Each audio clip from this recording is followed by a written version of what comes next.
Eta Einaute Elorrietak udazkenean kaleratuko duen Festina Lente diskako aurrerapen kantua argitaratu zuen aurreko astean otsaila izenekoa. Gogotsu gaude esan etorriko dena entzuteko, baina bitartean Elorrietaren berrien entzungo dugu. Hauxe da Einaute Elorrietaren abesti berriena, otsaila.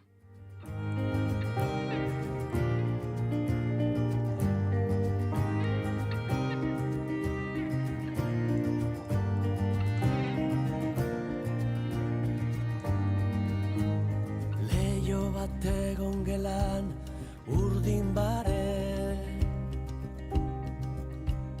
haizeak zabaldu du parez pare,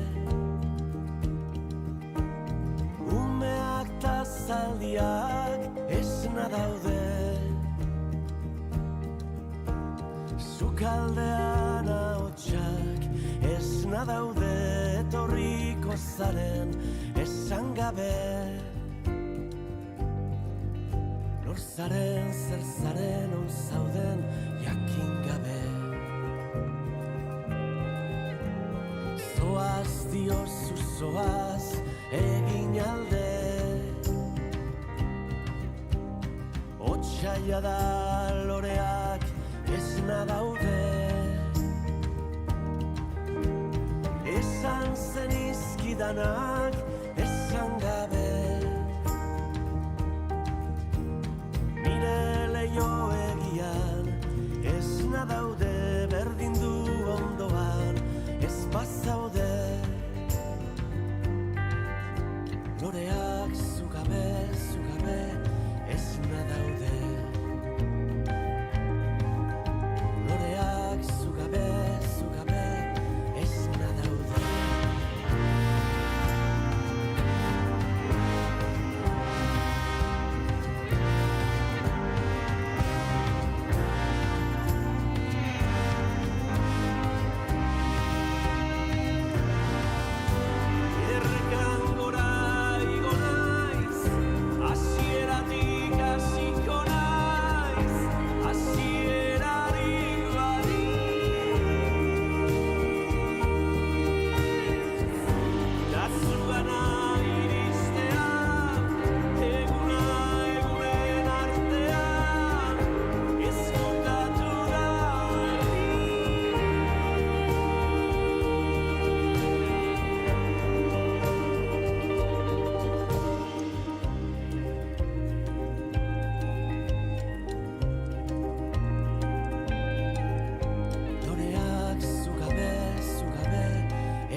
Naiz irratia.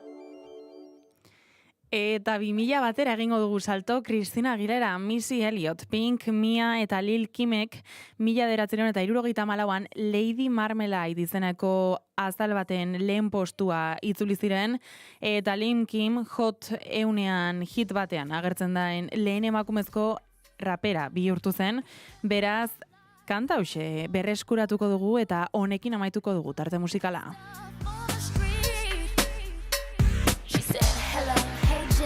You wanna give it a go? Get ya, za-za. Get ya, here. Mocha chocolate, yeah. Pretty lady, mama love. Voulez-vous coucher avec moi ce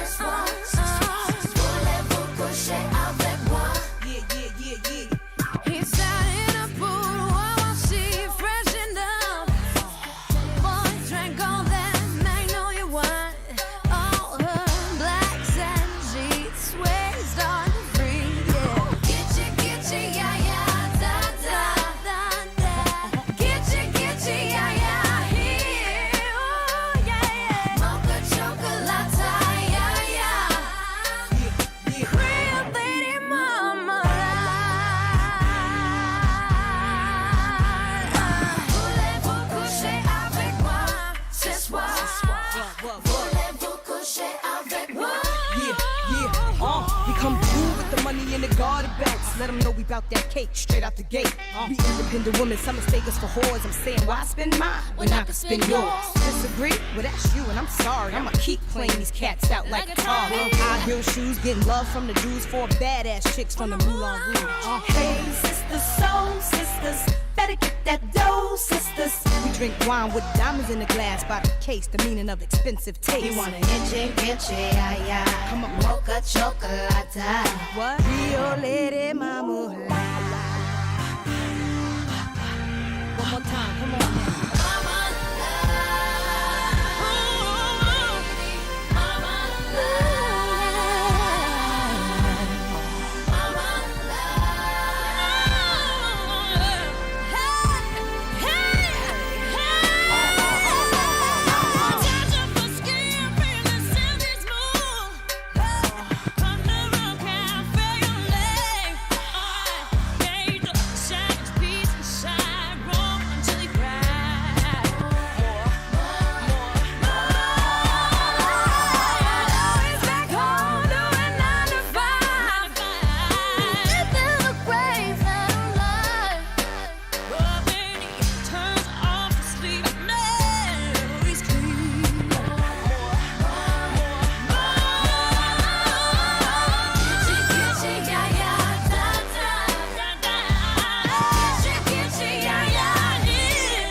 Christina,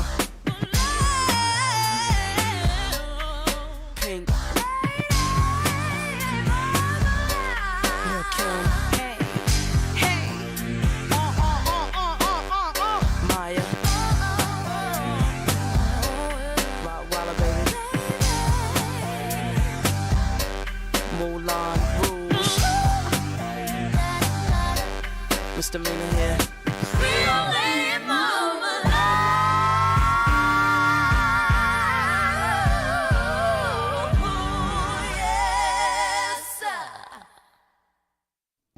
Naiz irratia entzuten ari zara. Bilbo aldea, 92.2. Gasteiz eta Arabako lautada, 91.5. Donosti aldea, 93.8. Gernika, 96.7. Leitza, 95.1. Bortziriak, 103.1. Urola, 91.8. Goierri, 102.2. Legazpi, 94.6. Naiz irratia. Zainen ederra izango den Eguzkizpiak zure itzala belarretan marrazten Muxu bat larrunen Garagardo bat zerura eroritakoen omenez Herri txikietako festetan Esnatuko bagina biak Dantzatuko genuke plazetan Sekula santanez bezala Eta kantu bakoitzean Utziko genuke eztarria Azkenengoa bailitzan Edota denetan lehenengoa Gu zorionekoak Gordetako ametxen kutsa irekiak Zeinen ederra izango den Eguzkizpiak zure itzala belarretan marrazten Muxu bat larrunen Garagardo bat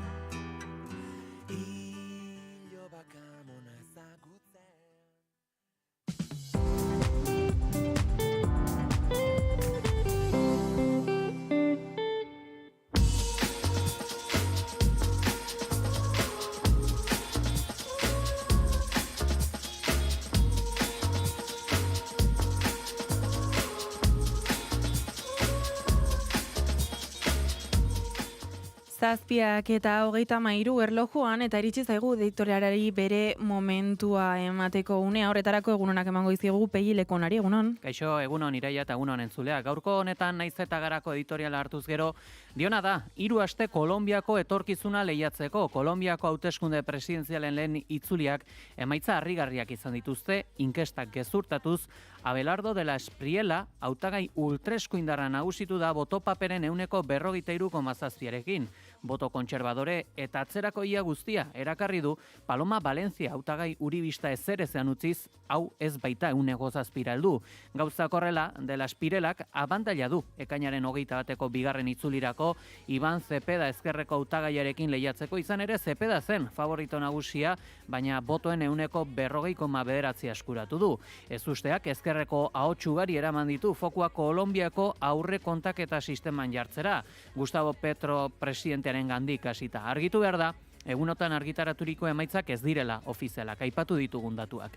Baizik eta legezko kontaketaren paraleloki, baina azkargo egindako kontaketa sistema bati erantzuten diotela. Hauteskunden aurretik hainbat erakundeetan diktatek sistema opako horretan jarri dute arreta, non enpresa pribatu garik parte hartzen dute. Emaitza ofizialen zain egotea komeni da, honen bestez, emaitza horiek ontzat hartuko dituela ere ziurtatu du Petrok. Eta aurre zenbaketaren eta lege zenbaketaren arteko aldea berresten baldin bada, sistema berrikusi beharko da. Edo nola ere, nahiko nabarmena dirudi dela Esprielaren emaitzak denak ezustean hartu dituela garaiko Valentziako gainbera bezala. Itxura guztien arabera, bigarren itzuliak eragin ohi duen dekantazioa jada emana dago eskuinaren baitan. Hautestontziekin izandako lehen hitzordu honetan, hain zuzen Valentziako boto emaile ugarik dagoeneko ezkerrarik galgai hartzeko gehien dituen hautagaien alde egin dutela erakusten du. Honen bestez, Espriela sabaitik gertu egon daiteke. Galdera da, Zepeda ere hala ote dagoen. Esperantza Petroren 2022 urteko bigarren itzuliaren oroitzapena da. Lehen itzuliko 40tik bigarrenera, 40 igaro baitzuen langa. Ez da bainan da, neoliberalismo eta indarkeriazko hamarkaden markaturiko 4 urteko gobernu aurrerakoia nahikoa izan ez duen herrialdearen etorkizuna. Eta baita, zergaitik ez, Donald Trumpek eskuin muturrerantz eskura dituen baliabide guztiekin bultzatzen duen eskualde oreka. Eusko Jaurlaritzako kultura eta hizkuntza politika sailak honako tartea eskaintzen dizu.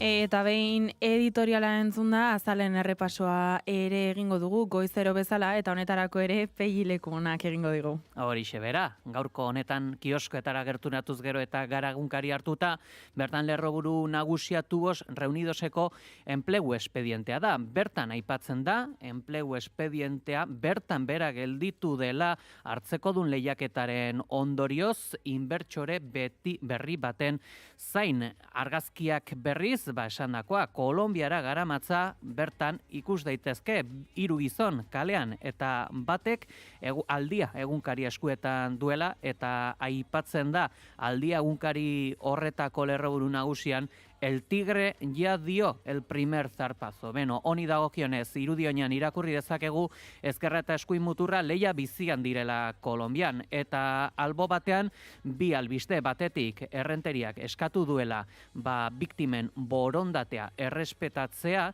zehazki atzokoan agerraldia egin baitzuen, errenteriako udalak, alkatea buru, azken aldian izan diren sexu erasoen bueltako eraso sexisten bueltako balantzea eta adierazpenak. Eginez baita ere azpikadean aipatzen da Audientzia Nazionalak berriro jo duela kargan Venezuelan diren 14 euskal errefuxiatuen aurka eta baita zehazki elkarrizketa bat ere izpide gaurko honetan gara egunkariko azalean. Jules Boykov protagonista daukagu, Estatu Batuetako futbol selekzioko jokalari hoia eta berak esan duena da Trumpek kirola darabilela erreminta politiko gisa. Berri egunkari hartzen baldin badugu, hemengo azalean nabarmentzen dena, kirola bera ere bada. Aipatzen dena da munduko koparako hautagaitza bateratu aurkeztu dutela Bilbok eta Donostiak, eta irudian Libanoko erbesteratu berriak autoan iesean herrialdeko hegoaldetik. Irakurri daitekena hemen da, Israelen mehatxuetatik iesi Beiruten beste behin Libanoko hiriburua bombardatzeko agindu du Benjamin Netanyahuk, Donald Trumpek ziurtatu du, baina Israelekin eta Hizbularekin mintzatu dela, eta Meniari eutxiko diotela. Egunkari zaldatzen baldin badugu, eta Noticias de Gipuzkoa hartzen baldin badugu, hemen berriaren lerroburu parekoa daukagu. Hemen aipatzen da, Donostia eta Bilbok euren bautagaitzak batu dituztela mundialerako Euskal Autonomia Erkidegoa egoitza bakarra izan dadin. Eta argazkiari dagokionez, Ondarretako pasabidea, hemen irakurri daiteke berriro aldela bertatik igaro, hainbat hilabetez, zehazki 7 hilabetez lanak izan bai dira bertan, kostako pareta berriro eraiki berri izan dutelako, eta hor ikusten dira langile pare bat orain artean 7 hilabetetan izan diren esi hoiek kentzen. Bestalde, deia egunkaria hartzen baldin badugu, Noticias taldeko ere bai, hemen lerroburu nagusiak dio dena da, Euskadik FIFAri egoitza bateratu bate eskaini diola, mundialean zehar egingo diren ekimen kulturalei uko ez egiteko, eta argazkiari dagokionez, Bizkaiko ondartzetako kanpainaren hasiera atzo izan zen, urteroko prentsaurreko klasiko hoietako bat, eta hain zuzen, ikus daitekena da, Arantza Atutxa, ingurugiro foru diputatua, horre zehazki, sokorristekin batera, egokitzapenak, eta uretan sartu alizateko aparailu berezi bat behar duen gizon batekin elkarrizketan. Berriz, Diario de Noticias sartzen baldin badugu, hemen, zehazki, lo egiteko arazoak dira albiste, hemen aipatzen dena da, Nafarroako 10.000 laguni baino gehiago, loaren apneak eragiten diela, eta horiek ala, Nafarroko ospitaleak unitate berri bat daukala, eta argazkian beste argazki klasiko bat. Atzo izan ziren Santo Domingoko aldapa eta Iruñeko Zezen plazaren artean, noski entzierroko esitura guzti horiek jartzen, eta hemen aipatzen dena da, batzera kontaketa, hau dela ere, beste koxka bat.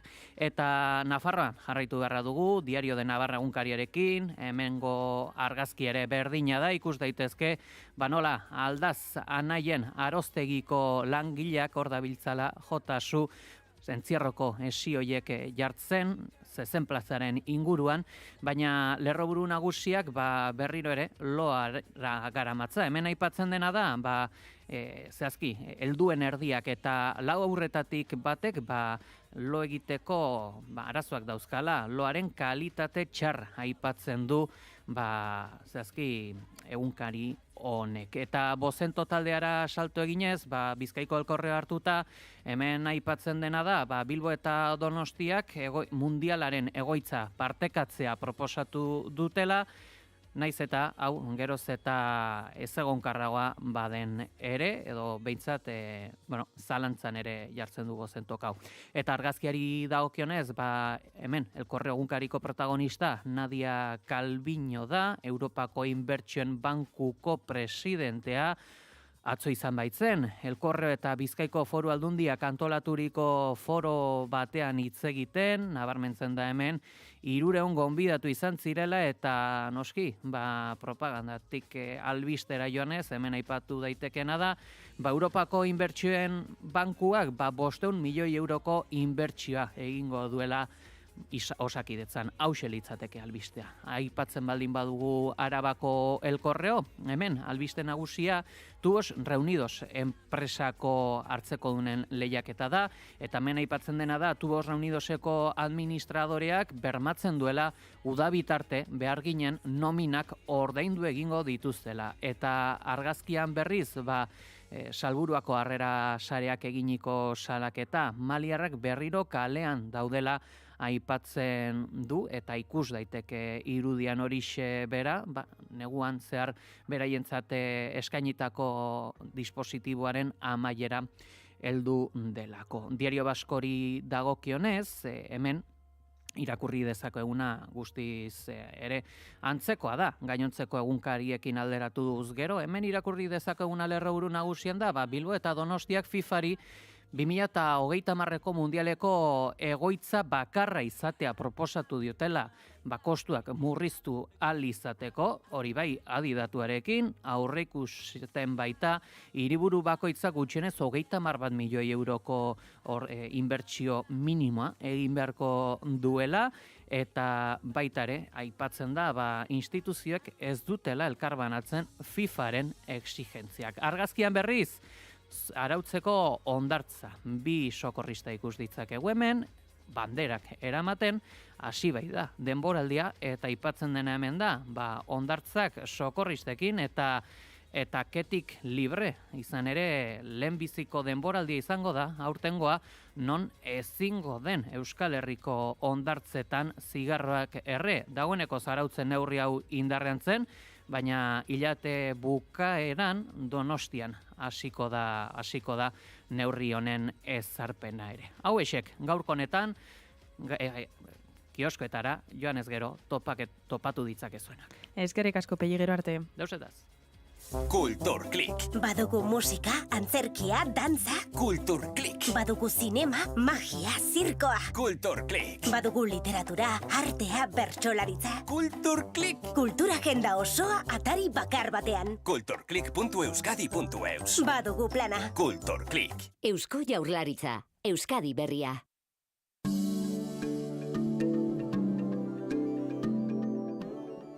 Naiz irratia.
Zazpiak eta 46 erlojuan eta iritsi zaigu tertulia egiteko garaia eta horretarako esango nukeen irekin ditu dela, alde batetik nire ondoan Pelli Lekuona, egunon. Kaixo, eguna. Eta bestalde esango nuke Zalo Badiola eta Lander Martinez ere gurekin ditugula, egunon. Egunon. Zer modu zaudete? Aste artea? Bueno. Aste baten hasiera. Niri aste hartzak pixkat astelen egiten zaizkit, Bai, ezakit. Eta aste azken batzuk ere akaso, ez? Nik aste arte gogorra daukat okerrekoan garaken hasi dut goiza. Bueno, hobetuko dela espero, ez? Bai. Egingo dugu bintzak gure aldetik alden guztia horretarako. Hori da. Lander, zurekin hasiko naiz, kalean zaudelako, ez dakit kontatu pixka bat, zer dakartzun gaur, eta zer ari zaren kalean? Gaurkoan despistaturen bat badugu oraindik, hasten dira.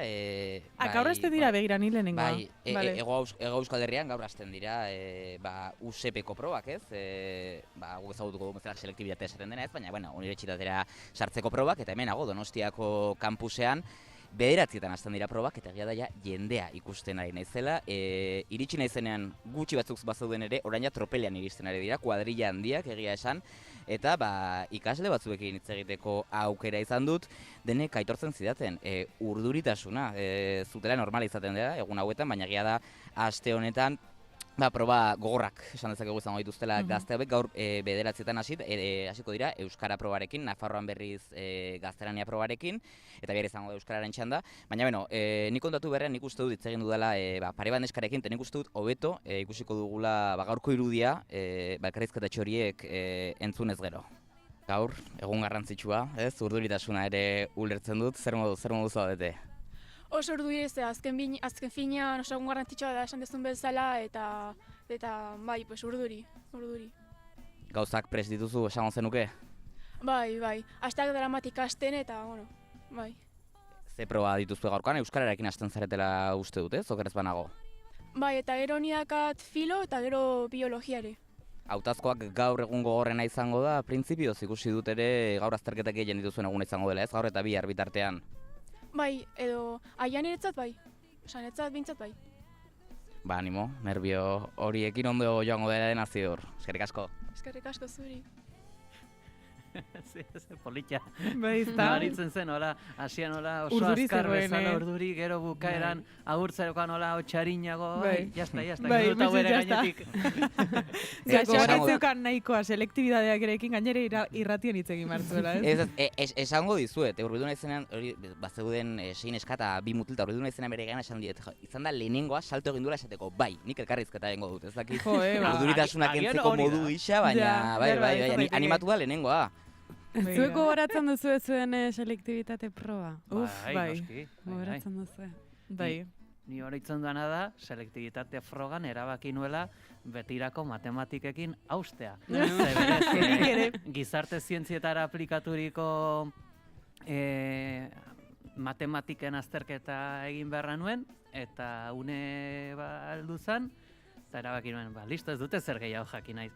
Oso itxusia da, hau esatea, baina eta zatarkeri bat da, hau esatea edozein entzule edo edozein ikasle edo zientzia munduko edozein baldin badago gure entzuten, baina matematikak ez ditut inoiz izan gustoko eta hori hitzetatik ekintzetara eraman nuen selektibitatean, erabaki nuelako, ez duela gogorik azterketa hori egiteko, eta listo. Eta orduz geroztik ez dut egin matematikako azterketarik. Eta ze pozik bizizaren? Bai, baina, gero norbaiten matematikari buruz zerbait galdetzen badit, ezingo diot behar bezala lagundu. Baina oso horitzapen polit bezala ere daukadana da, azterketak bukatu oro, joaten ginela psikologiako fakultateko kafetegira, eta bertan jaten genitula sekulako kroketa batzuk handiak, eta paregabeak bertan egindakoak. Horitzapen hori daukat. Begira, ni badaukate anekdotatxo bat selektibitate probarekin lotuta. Inoizen naiz ikasle txarra izan, hori aurretik esan nahi dut, kontatuko dudanak emango duelako baiet. Ez, eta, nota nahiko ona atera nuen selektibitatean, baina azterketa bat ez nuen gainditu. Nik ere ez lasai, matematika gainera. Enuen gainditu latin. Bai, nik uste dut ez dagoela, egongo da pertsona eman, baina latin da azterketa bakarra materialen batekin egin dezakezuna, eta material hori da hiztegia. Latin da hizkuntza bat, oso interesgarria dela, eta benetan diote, oso interesgarria da, baina gaur egun funtzionalitate gutxi duen. Eta niri behintzat zaila egiten zitzaidan ulertzea, artikulu asko, eta gaur eguneko euskararekin adibidez, inongo zer ikusirik ez zuena. Eta guk zer egin genuen, nire klasekide batzuk de hecho egin zuten mobila sartzeko zuloa izegian, bai? Azterketako zati bat delako testuak itzultzea. latinatik gaztelerara edo gaztelaniatik latinera itzuli behar dituzu. Eta oso gaizki egiten genituen. Eta orduan hasi gano, gaztelera esaten den bezala de perdidos al río. Eta batzuk egin zuten hori, eta nik egin nuen arkatzarekin. Suabe, eskinatxo batean pare bat artikulo idatzi. Norra harrapatu zuten horrekin. Benetan. Benetan. Zorte txarra, Bai, eta gainera izan ziren, zuzentzaileak oso jatorrak izan ziren utzi zidatelako azterketa jarraitzen, hainbeste agobiatu nintzen inoiz horrelako txuletan egin gabe eta apuratu nintzen pilo bat, sartu zitzaidan krisen ansietatea eta irten nintzen azterketa ia egin gabe. Bai, harrapatu zidatenetik aurrera ez nuen azterketak gehiago egin. Eta berdin ere, heldu zitzaidanean selektibitateko nota, latinan 2 bat neukan. Bentsat egin nuena zuzendu zidaten. Oso jatorrak izan ziren. Baina bai, eta gero izan zen graziosoa batxierreko tituluaren bila joan nintzenean, eta azterketen ostean irakasleekin topatu eta denek esaten zidaten. Zer egin duzu, ezta? Zer egin duzu. Uste dut oraindik hizkuntzen mintegian nire argazkia edo nire azterketa dutela hortzintzelik. Ba, ezta. Niri, esan, selektibidadearekin oroitzapen onik ez daukat. Niri estres hori, hirugunetan azterketak egitarena ez zait tinez gustatu. Baina egia da, matematiketan nire peien ez oso ona izan, eta gutxiago batxiergoan, etzegoelako modurik nik matematika horiek ulertzeko. Eta gogoratzen naiz, azterketa nik pila bat ikasi nuen matematika garako, banekilako gaizki egingo nuela aldez aurretik. Eta behinetan saiatu nintzen, baina gogoratzen naiz, aterarintzera azterketatik, eta etorri zitzaidan matematiketako irakaslea, esaten, Iraia, azterketa ikusi dut eta zutaz gogoratu naiz esan dut, ez du ondo egingo. Esan nuen, eskerrik asko, baina nik esan nion, baina nik uste dut, aprobatu igualez, baina 4 batera errei saiatzen naizela, 2 batera ere nintzen iritsi. Baina, ez da zer gertatzen, hor utzi nituen nik ere matematikak. Uste nuen hor utziko nituela, eta gero karrerako lehenengo eta bigarren urtean logaritmoak jarri zizkidaten, beraz utzi nituen utzi, baina nahi bai.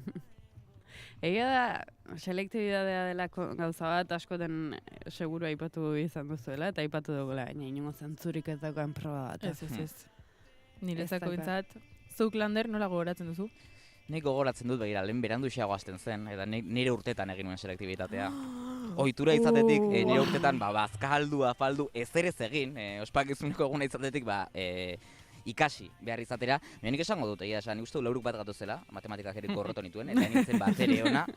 Baina nire hautazkoekin horri eutxi nion gogor, artearen historiari adibidez, eta azterketa ederra atera zitzaidan, artearen historian hori bai, gainontzekoetan ez du falta egiten, ez zer esatea.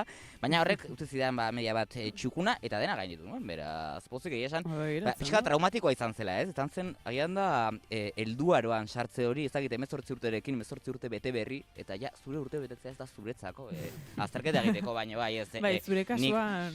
Nik orain gazteekin hitz egin da ere, ulertzen dut urduritasuna, eta esaten izuen bezala, lehenengo elkarrizketatua ikusten nuen urduri, garetu diete gero mikrofonotik kanpo, trukilloren bat duten edo, eta esaten zidaten, ez dagoela besterik, arnasa hartu, pila bat hartu, edo zerbait egin, paseotxo bat eman, ez egon horgeldia puntea begiratzen, ja berandu dela, latinaz ez egiten ari zitzatela, gure irakasle batek beti esaten zigun, alea jakta est, momentu honetan ja, ez dago demorarik egindakoa konpontzeko, bera, aurrera, bakoitzak dakienarekin. Bai, esan.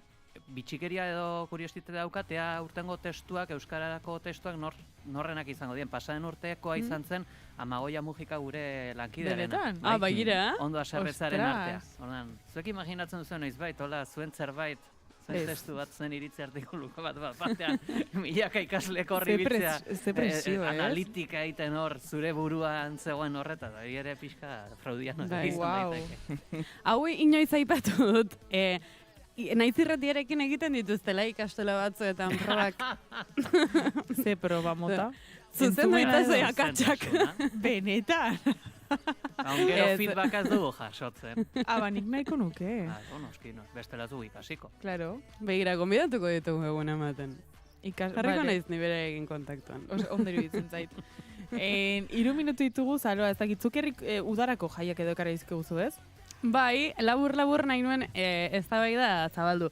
Batez ere, gure kasuan, gure eskualdean behintzat, edo guk hartzen dugu, oletako jaiekin hasten direla, udako jaiak datorren asteburuan honetan, ez urrengo asteburuan dira, oleta da Amorotoko auzo bat, baina bat ematek entzuten bana, bronka botako dit, oso independentea direlako.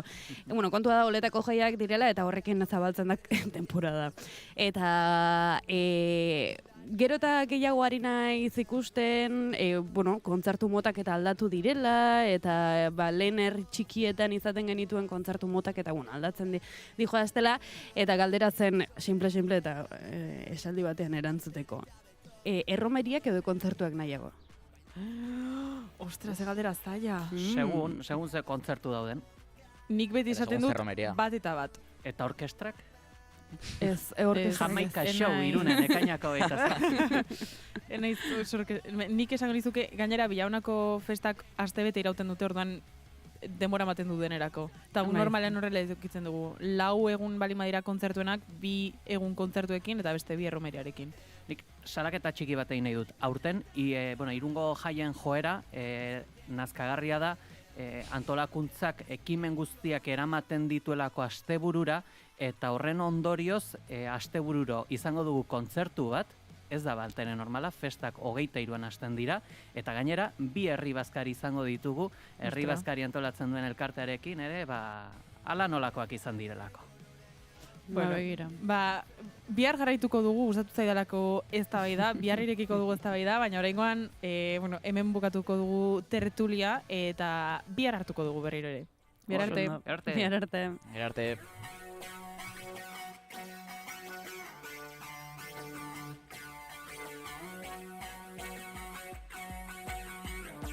Baina trukean irabazlea naiz, buklea askatuko dut garaiz, hori dut buruan naiz. Baina trukean irabazlea naiz, buklea askatuko dut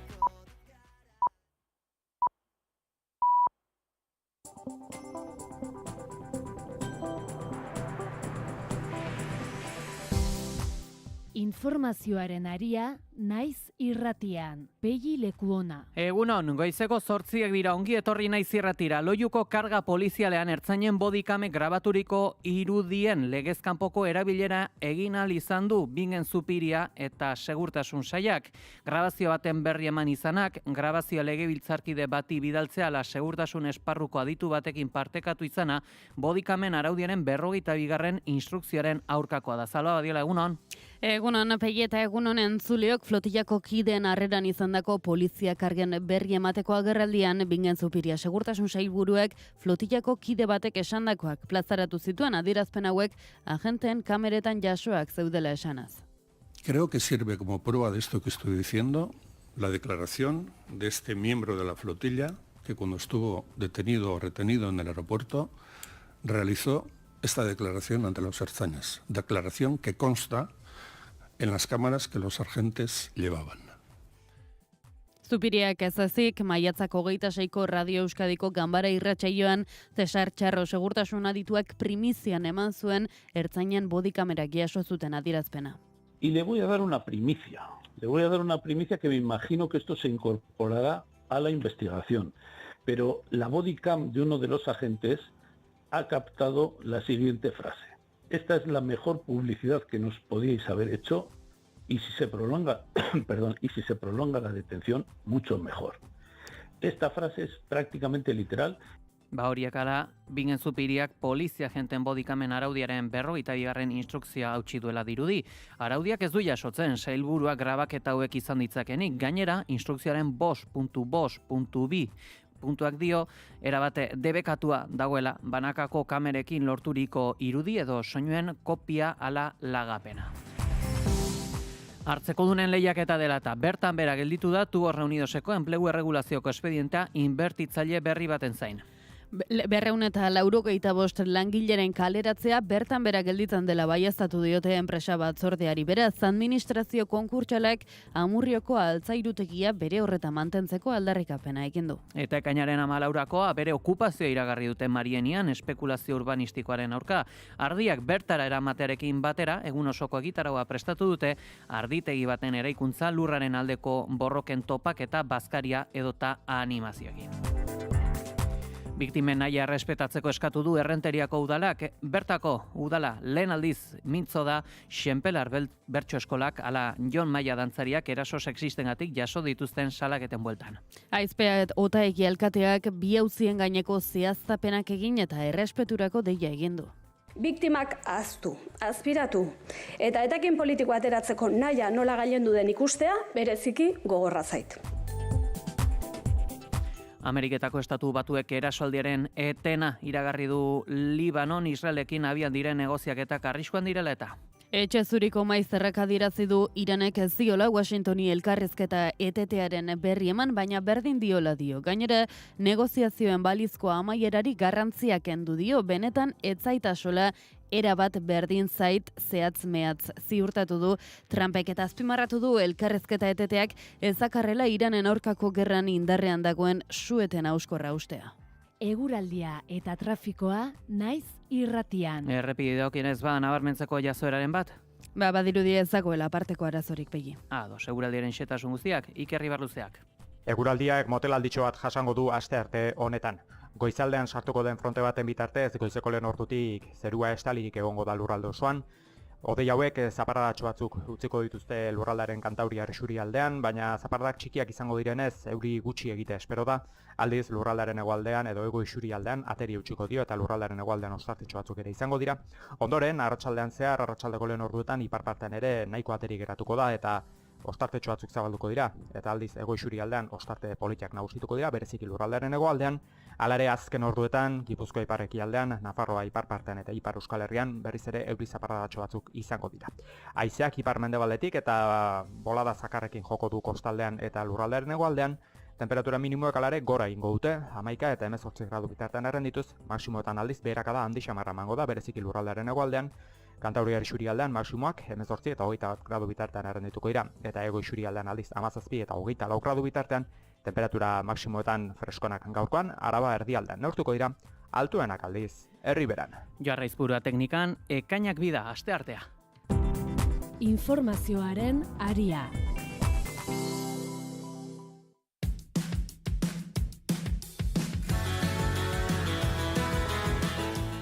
Biktimaren nahia errespetatzeko eskatu du Errenteriako udalak. Lehen aldiz mintzatu dira Xenpelar bertso eskolak eta Jon Maia dantzariak eraso sexistengatik jaso dituzten salaketen bueltan. Aizpea eta alkateak bi auzien gaineko zehaztapenak egin eta errespeturako deia egin du. Aizpea eta hauekik agerraldia egin du astelen goiz honetan Errenteriako alderdiko hautetsiek lagunduta eta lehen aldiz printzipio bat hautsi. Zizan ere azken asteetan herrian hautsakarrotu dituzten bi gai izan ditu izpide batetik Xenpelar bertso eskolaren inguruan eta bestetik Kukai dantza konpainiako zuzendari eta dantzari Jon Maiaren inguruan izandako eraso sexisten salaketak. Otaegik indarkeria kasuak eztabaida politiko areagotzeko erabili izan atamaldu du. Biktimak ahaztu, azpiratu, eta etekin politiko ateratzeko nahia nola gailendu den ikustea, bereziki gogorra zait. Bertso eskolarekin abiatu da alkatea, udal zerbitzu bat da, lizitazioz bertsozale elkarteak kudeatzen duena. Otaegik azaldu du, gertakari hauen berri udalak maiatzean izan zuela eta lehen unetik hartu dituela erabakiak. Aurrerantzean ere, behar diren prozesurak martxan jarriko dituztela azpimarratu du biktimei eta senidei behar duten babesa eta laguntza eskainiko diela iragarri eta gertatutakoa zehatzago ezagutzeko konpromiso hartu du. Biktimak adin txikikoak izanik, kasua konplexua dela nabarmendu du eta kasua jada fiskaltzaren eskuetan dagoela. Adin txikikoen fiskaltza dagoeneko gurekin harremanetan dagoela.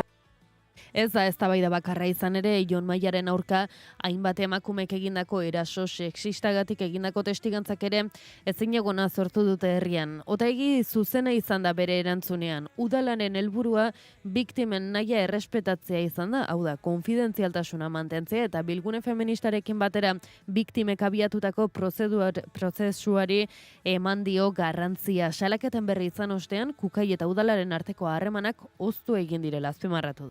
Krisi bat zabaldu du udalaren eta Kukairen artean prozesuari eta konfiantzari dagokionez.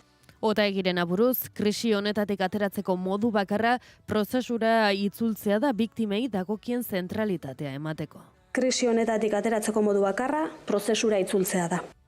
Eta Baionan izandako bortxaketa bat salatzeko elkarretaratzea egin du Itaiak, emakumeak pasaden maiatzaren 27an jarri zuen salaketa eta 2 egun beranduago atxilotu zuten bortxaketa zakusituriko gizonezkoa. Sutan, talde transfeministak ere gertakaria deitoratu du, sare sozialetan zabaldutako argitalpen baten bidez, biktimari sostengu osoa helarazi dio eta era berean elkarteko kideek sinesten dutela azpimarratu dute. Aste azkenean jazo zen, eraso matxista, baina asteburuan eginda publiko. Biktimak salaketa jarri zuen komisaldegian erasoa burutu zen egunean bertan eta mediku batek hartatu zuen ospitalean. Epaileak behin-behineko espetxealdia agindu du aurrekari penalik ez zuen gizonezkoaren aurka. Informazioaren aria. Loiuko karga polizialean ertzainen bodikame grabaturiko irudien legezkanpoko erabilera egin ahal izan du Bingen Zupiriak eta segurtasun sailak. Grabazio baten berri eman izanak, grabazio legebiltzarkide bati bidaltzea ala segurtasun esparruko aditu batekin partekatu izana, bodikamen araudiaren 42. instrukzioaren aurkakoa da. Flotillako kiden harreran izandako polizia kargen berri emateko agerraldian, Bingen Zupiria segurtasun sailburuak flotillako kide batek esandakoak plazaratu zituen, adierazpen hauek agenteen kameretan jasoak zeudela esanaz. Creo que sirve como prueba de esto que estoy diciendo la declaración de este miembro de la flotilla que cuando estuvo detenido o retenido en el aeropuerto realizó esta declaración ante los ertzainas. Declaración que consta en las cámaras que los agentes llevaban. Agente batek grabaturiko bideoak jarraipena izan du legebiltzarreko azken kontrol saioan Jon Hernández Sumarralderdiko legebiltzarkidari esan zion Zupiriak 2 minutuko bideo bat pasako ziola. Si es usted tan amable y me puede facilitar luego su número de teléfono, le voy a pasar una grabación de 2 minutos de una persona que participó en los incidentes de Loiu que me parece muy esclarecedora. Si le apetece verla, pues bien, y si no, pues no pasa nada. Hernándezek jasotako bideoa pasaden astearteko segurtasun batzorden sailburuak aipaturiko berdina da. Horiek ala, Bingen Zupiria, polizia agenten bodikamen araudiaren 42. instrukzioa hautsi duela dirudi. Araudiak ez du jasotzen sailburuak grabaketa hauek izan ditzakenik, gainera instrukzioaren 5.5.2. Xapenak dio, erabat debekatua dagoela, banakako kamerekin lorturiko irudi edo soinuen kopia edo lagapena, arau hauste penal edo administratibo larri, ala oso larri batean, abian den ikerketa polizial batean edo zabalik den prozedimendu judizial edo administratibo batean egin daiteke bakarrik. Gainera, maiatzako 26ko Radio Euskadiko ganbara saioan, Cesar Txarro segurtasun adituak primizian eman zuen ertzainen bodikamek jasotako adierazpena. Y le voy a dar una primicia. Le voy a dar una primicia que me imagino que esto se incorporará a la investigación. Pero la bodycam de uno de los agentes ha captado la siguiente frase. Esta es la mejor publicidad que nos podíais haber hecho y si se prolonga, la detención, mucho mejor. Esta frase es prácticamente literal. Adierazpen hauek egin ostean kazetaria galdetu zion ea atxilotuak esandakoak entzun ote zituen. Erantzuna, adierazpenak agentek pasa zizkiotela. Me la han hecho llegar los agentes intervinientes. Yo, lógicamente, no puedo tener acceso a algo que tiene que estar ahora mismo bajo secreto. Honen beste Cesar Txarro adituarekin partekaturiko adierazpenak ere aipaturiko araudiaren aurkakoak lirateke. Grabazioetara sarbide duten ertzainek hauen konfidentzialtasuna eta sekretua mantentzeko beharra dute. Euskal Herriko bestelako kontuei dagokienez, esan beharra dugu EH Bilduk etxebizitza politiketan dituen baliabide guztiak aktibatzeko eskatu diolakoari, jarduera koordinatuko dituen eta etxebizitza izateko eskubidea bermatuko duen lurralde plan sektoriala da. EH Bilduk lakuari eskatzen dion aldarrikapen nagusienetako bat, Araba, Bizkaia eta Gipuzkoako herritarrek jasaten duten etxebizitza larrialdiari aurre egiteko. Edoi Belategi.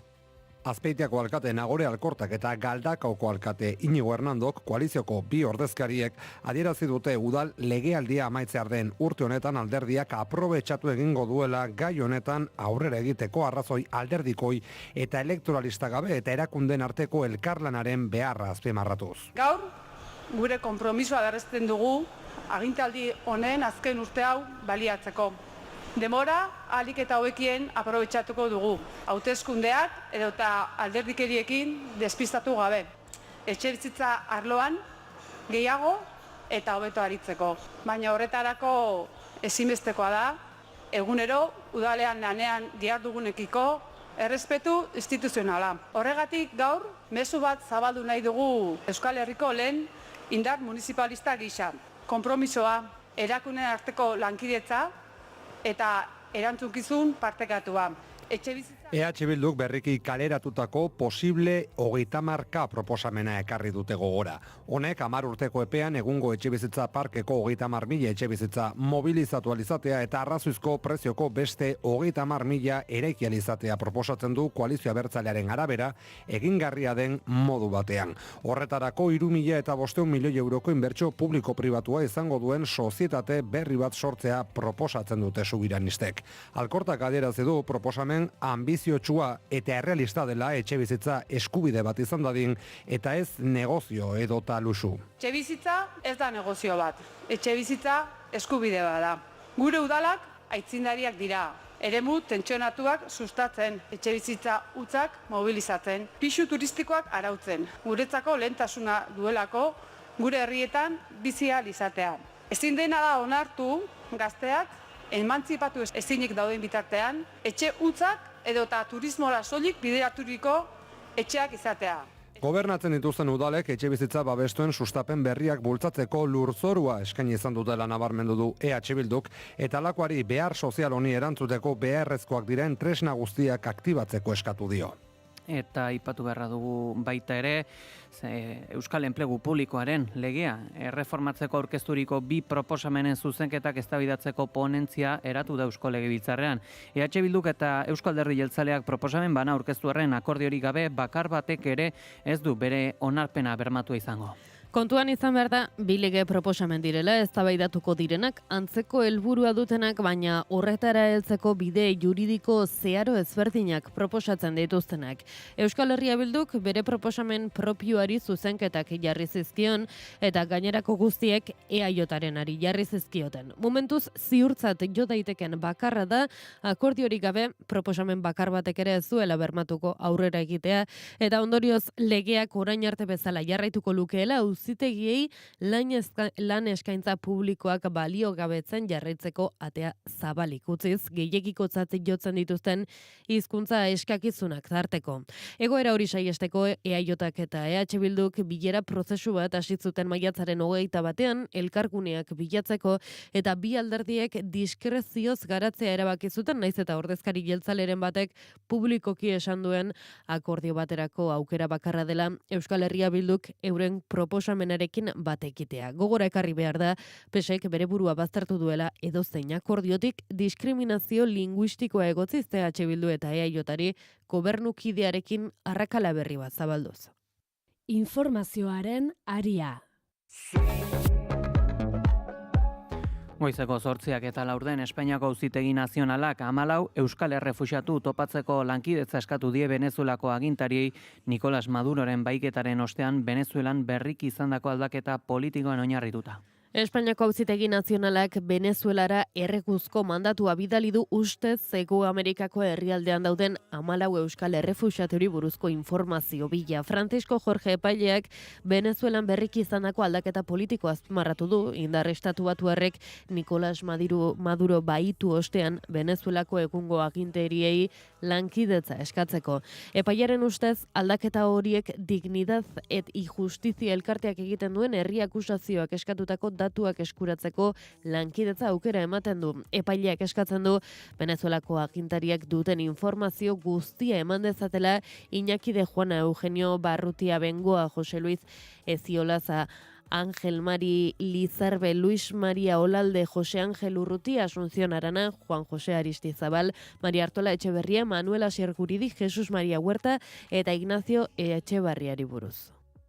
Venezuelak errefuxiatuak kanporatzeko audientzia nazionaleko eskara zein Jose Luis Rodríguez Zapateroren aurkako autoak iturri berdina dute Ameriketako Estatu Batuetako inteligentziak eskainitako frogak eta Zapaterok Hego Amerikako herrialdean izandako jarduna. Trump administrazioak indarrean duen segurtasun nazionalerako estrategiak Monroe doktrina eta influentzia esparruak deituriko nazioarteko injerentziak jasoak dauzka. Venezuela ez ezik etxezuriak kaskar ikusten dituen joera demografikoak baldintzatzen alderdi patriotikoak babesteko intentzia aurreikusia du. Bertan sartzen dira alderdi ultraeskuindarrak babestea ala hauteskundengan eragitea. Orain presioa PSOErengan jauzi da. Batera doa Zapateroren aurkako sumarioa eta Ameriketako Estatu Batuek Venezuelan auspotu nahi duten erregimen aldaketa. Eta eremu judizialetik ere, esan behar, 2022 urteko San Ferminetan, Kuriakaleko prozesioan izandako istiluengatik auziperaturiko 6 lagunek bat eta 2 urte terdi arteko espetxe zigorrak onartu dituzte espetxean sartzeko bete beharra atzera botatzenen truke. 2 urtez debekatu izango dute beraz, zentzietarretara, ala ekitaldi erligiosetara gerturatzea Iruñako bestek irauten duten bitartean. Auzipetutako inork ez du beteko beraz espetxe zigorra berriz ere deliturik egiten ez badu behintzat. Horrela adostu dute akusazioek eta defentsek astelehen honetan. Kondena handienen arrazoia da batek edalontzi bat bota omen ziola Enrique Maia orduko alkateari eta besteak udaltzain bat jozuela sudurrean. Akordioaren parte gisa, fiskaltzak formulatu zituen gertakarien kontakizuna onartu behar izan dute akusatuek eta horren ondorioz euren jarrerarekin izua, beldurra eta indarkeria giroa sortu zutela, kale hori jendez gainezka zegoen une batean. Kontakizun horren arabera, akusatuen jarrera oinarri ideologikoa zuen gainera. Itunak kalte ordainak eta isunak ere jasotzen ditu. Enrique Maiak 600 eurokoa jasoko du eta poliziak berriz 27.000 eurokoa. Informazioaren aria.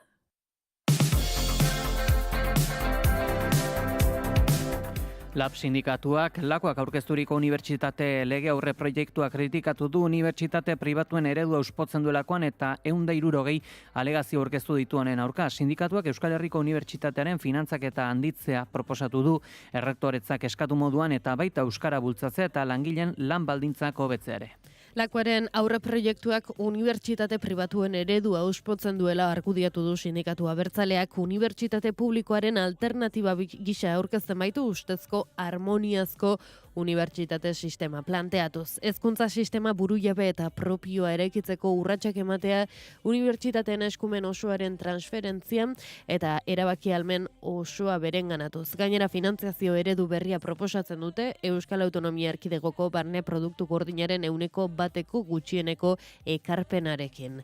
Labek nabarmendu du bestalde plantilla nahikoa izan behar dela irakasleen eta ikertzaileen zein teknikariak eta kudeaketako eta administrazio eta zerbitzuetako langileen arloetan hezkuntza kalitatea bermatzeko eta horretarako langile horien ratioa handitzea eskatzen du sindikatuak. Eta gaur hasten da unibertsitatera sartzeko froga Hego Euskal Herriko ikaslentzat 13.000 ikasle aurkeztuko dira Euskal Herriko Unibertsitatean eta 4.000 bat Nafarroako Unibertsitate Publikoan. 8:30 hemendik 10 minutura frogaren aurkezpena izango dute Bilboko Ingenieritza Eskolan, Gasteizko Las Nieves zentroan edota Donostiako Ignacio Maria Barriolagoitzan besteak beste. Ohiko jardunaldiko lehenbiziko froga euskara eta literatura bi ikasgaia izango da.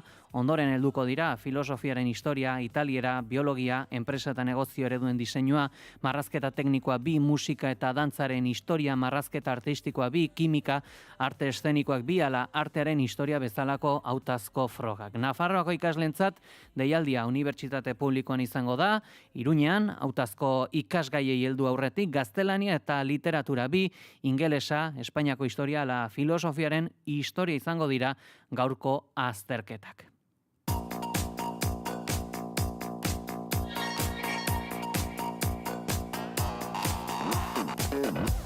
Hartzeko dunen lehiaketa dela eta bertan bera gelditu da. Tubos Reunidoseko enplegu erregulazioko espedientea inbertitzaile berri baten zain. 285 langileren kaleratzea bertan bera gelditzen dela, baieztatu diote enpresa batzordeari. Beraz, administrazio konkurtsalak Amurrioko altzairutegia ere bere horretan mantentzeko aldarrikapena egin du. Egoi Belategi.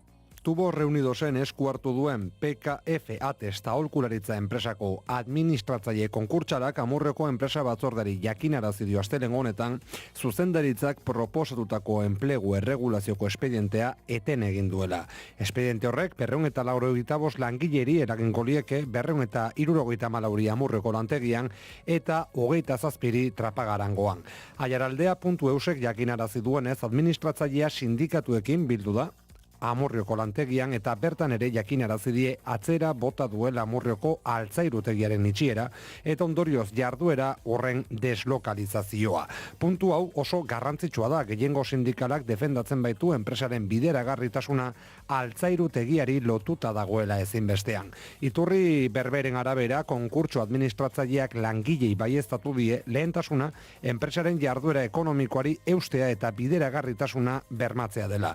Zentzu honetan Tubos Reunidosentzako inbertitzaile berriak bilatzeko lanean ari dela berretsi du. Sindikatuek ere F albiste agentziari zehaztu diote konkurtso administratzailearen asmoa enpresa osoa salbatzea dela sailkako salmenta saiestuz. Erakundeek azken egunetan berretsi dute egon badaudela Tubos Reunidosekiko enpresa interesdunak, baina SEPI industria funtsarekin duen zor handia dela oztopo nagusia.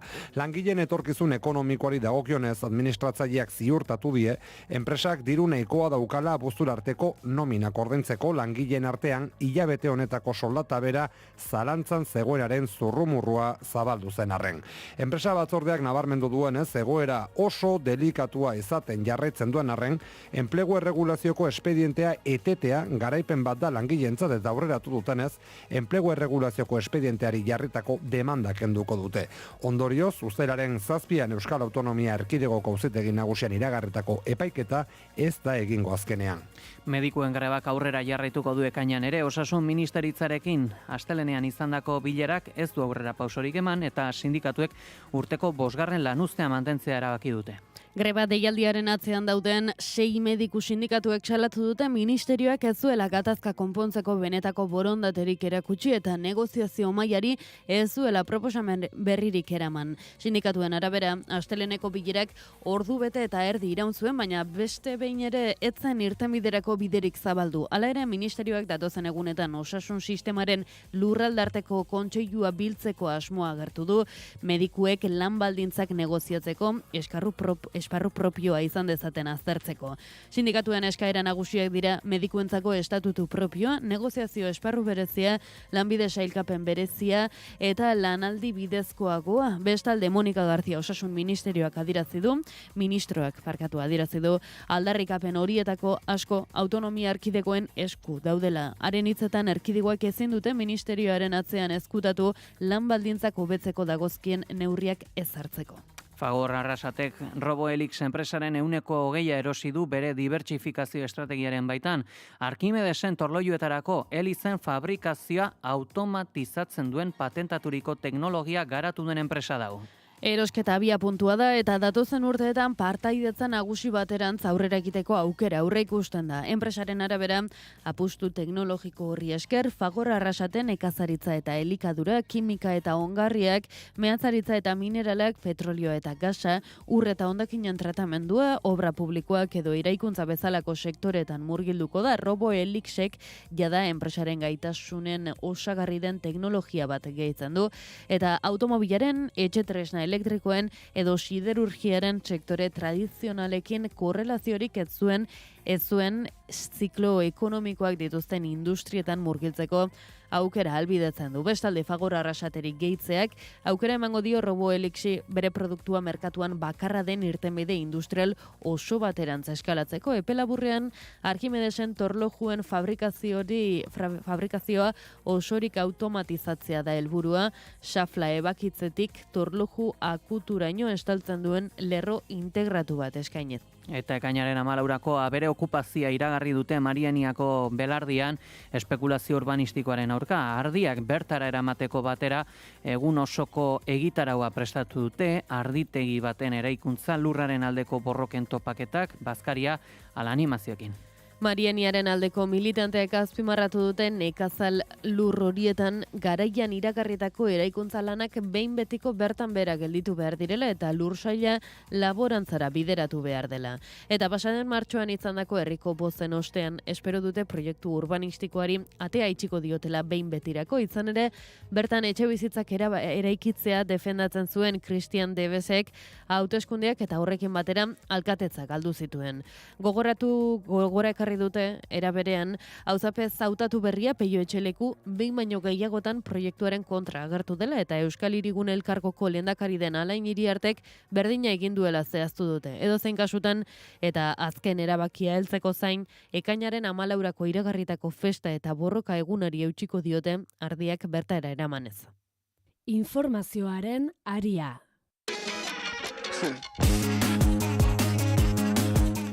3 minutu goizeko 8 tardiak izan daitezen, bagoaz nazioartera. Israelek Libanon buruturiko erasoldiaren etena iragarri du Ameriketako estatu batuek Iranekin abian diren negoziaketak arriskuan daudelako. Teranek bake elkarrizketei uko egin die, Israelek Libanon eremu gehiago okupatu eta Beirut bombardatu ostean. Iraia Kanbra, egunon? Egunon Pei eta Gonen entzuleak. Donald Trump estatu batuetako presidenteak astelehen honetan Truth Social sarean iragarri duenez, Israelek ez dio azkenean mehatxu egin bezala Libanoko hiriburari Beiruti eraso egingo. New Yorkeko handikiak Benjamin Netanyahu Israelgo lehen ministroarekin elkarrizketa oso emankorra izan ostean.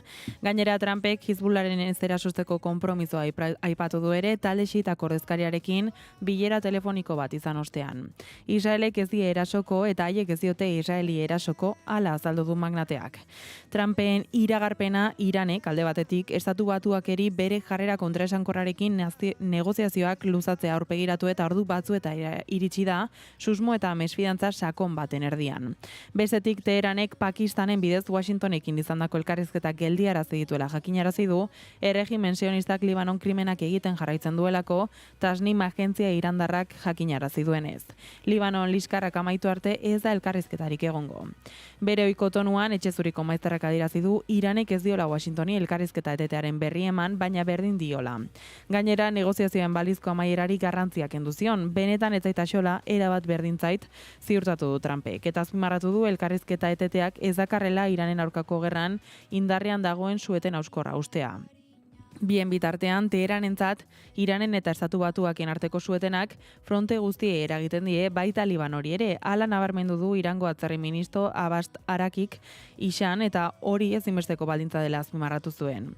Apirilaren 8an ezaretako suetenaren urraketa fronte bakar batean, fronte guztietako suetenaren urraketa dela gaineratu du eta estatu batuak eta Israel edozein bortxaketaren ondorioen erantzule egin ditu.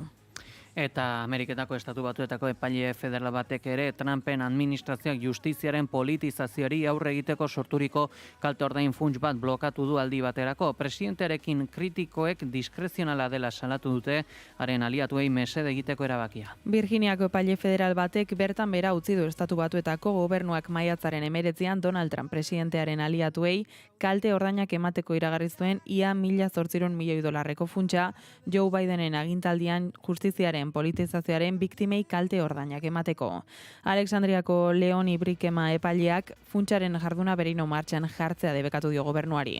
Aginduak ezartzen du gobernuak ezin duela inolako neurririk hartu instrumentalizazioaren aurkako funtsa sortzeari edo haren eragiketari buruz eta horren barruan sartzen dira diru transferentzia horri aurkeztutako edozein erreklamazioan hartzea eta edozein funts ordaintzea inolako dirurik modu itzulezinean banatu ez dadin legezko aurkaratzea aurkeztu aurretik. Funtsa zoiko akordio baten parte gisa sortu zen, Trumpek eta bere familiak barne zergen zerbitzuaren aurka egindako demanda zibilaren ondoren. Funtsak jazarpen judiziala jasantzuten pertsonak konpentsatu nahi dituela ziurtatu du exekutiboak. Baina kritikoek diote funtsa ez duela oinarri juridiko argirik, gainbegiratze eskasa duela eta leialak saritzeko erabili daitekela, 2021 Kapitolioari eragindako erasoagatik zigortutako pertsonak barne. Eta Hungariako gobernua konstituzio aldatzeko prozesua hasi du. Tamas Sullo, Viktor Orbanen gobernuak izendaturiko presidenteak kargutik kentzeko helburuarekin, honek uko egin baitzion kargu uzteari Magiarrek hauteskundeak irabazi ostean. Astelehen honetan iragarri du konstituzio aldatzeko erabakia Peter Magyar, Hungariako lehen ministroak. Apirilean Titza Magyarren alderdiak gehiengo parlamentarioa lortu zuen hautetxien bi herenekin eta horrek aldaketa konstituzionala aurrera ateratzea ahalbidetzen dio. Pasaden igandean amaitu zen Magyarren Tamas Suliok Viktor Orbanenik izendatutako presidenteari emandako ultimatuma. Lehen ministroak kargua uztea eskatzen zion, Suliokek estatu buruzag independente gisa jokatzen ez duela iritzita, baina honek uko egin zion boterea uzteari. Ez da bakarra, Orbanek izendatutako beste hainbat goi karguduni ere dimisioa eskatu die, esaterako auzitegi konstituzionaleko eta auzitegi goreneko presidenteei edota Gabor Balini nagi fiskal nagusiari. Benne van a mai alaptörvényben is a megfosztási eljárás. Astelehen honetan Magyarrek Suliok presidenteak herrialdearen batasuna ordezkatzen jakin ez duela dirazi du eta Orbanen txontxogilo gisa jokatzen jarraitzen duela salatu. Berehala kargua uzteko exikitu dio eta voluntarioki egiten ez badu konstituzio aldaketarekin kanpoan utziko duela nabarmendu du. Hautetxontzietan lortutako garaipen ukeezinaren ondoren Magyarrek uste du paradigma politiko aldatu nahi duen gehiengo zabala dagoela herrialdean. Horrek presidente berria hautapen zuzenaren bidez hautatzea ekar lezake eta ez legebiltzarreko bozketaren bidez. Guztia hauekin geldituko gara, eskarrik asko Iraia. Gero arte.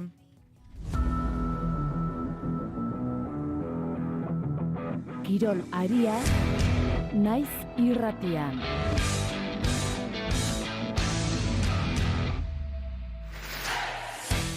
Lakuako gobernuak Donostia eta Bilboko udalek zein Realak zein Atletikek baieztatu dute bi estadioz osaturiko egoitza bateratu aurkeztuko dutela 2030 urteko futboleko mundu txapelketarako. Samamesek eta Anoetak berez bina partida hartu beharko lituzkete. Lander Martinez. Donostiako eta Bilboko udalek bultzatutako ekimenean Bizkaia eta Gipuzkoako foru diputazioen laguntzarekin eta Lakuaren babesarekin mundu txapelketako partidak San Mames eta Anoetan jokatzeko egoitza bateratu aurkezten da. EITBek Ibone Bengoetxea kultura eta hizkuntza politikako sailburu eta lehendakariordearen adierazpenak jaso ditu. Euskadiko erakunde desberdinek, bai Eusko Jaurlaritzak, bai Aldundiok eta bai udaletxe biek eta klubeak baita ere, egoitza bateratu bat eskaini dugu, alde batetik egoitza bakoitzean bi partidu izateko lauesean, eta horrek malgutasuna ematen dio hiriaren kudeaketan baitan. Eta bestalde, jakinarazi dugu eta berriro maigainean jarri dugu, orain direla gutxienez 2 urte maigainean jarri genituen baldintza batzuk interes orokarri erantzuten dioten baldintzak. Lehendakari ordeak azpimarratu nahi izan du proposamena Euskal Herritarren interes orokorraren alde diseinatuta dagoela. Instituzioetatik azaldu dutenez, aukera hau aurrera aterako da behin FIFAk oniritzia emanez gero estadion erabilerari txapelketarako futbol organoak baldintza zorrotzak ezartzen baititu. Dena den, Jon Insausti Donostiako alkateak eta Juan Maria Burto Bilbokoak bere bete beharreko baldintza jakinak exigitu dituzte txapelketa beren hirietan gauzatuz gero. Hombre, Donostia ez dago FIFaren zerbitzura. FIFak egon behar du Donostiaren zerbitzura. Nik horrelako ekitaldi bat irudikatzen dudanean hiri batean, ulertzen dut dela hiria hobetzeko. Nahi dugu futbol txapelketa izatea, baina ez edozein prezioetan, edozein aurrekontuetan eta ez edozein baldintzetan. Gai honek eztabaida eta desadostasun politiko handia piztu du alderdi ezberdinen artean azken hilabeteetan. Euskal Autonomia Erkidegoak hitzordu mundialista hartzea komeni den ala ez gai eztabaidatsua bilakatu da bereziki azken asteotan.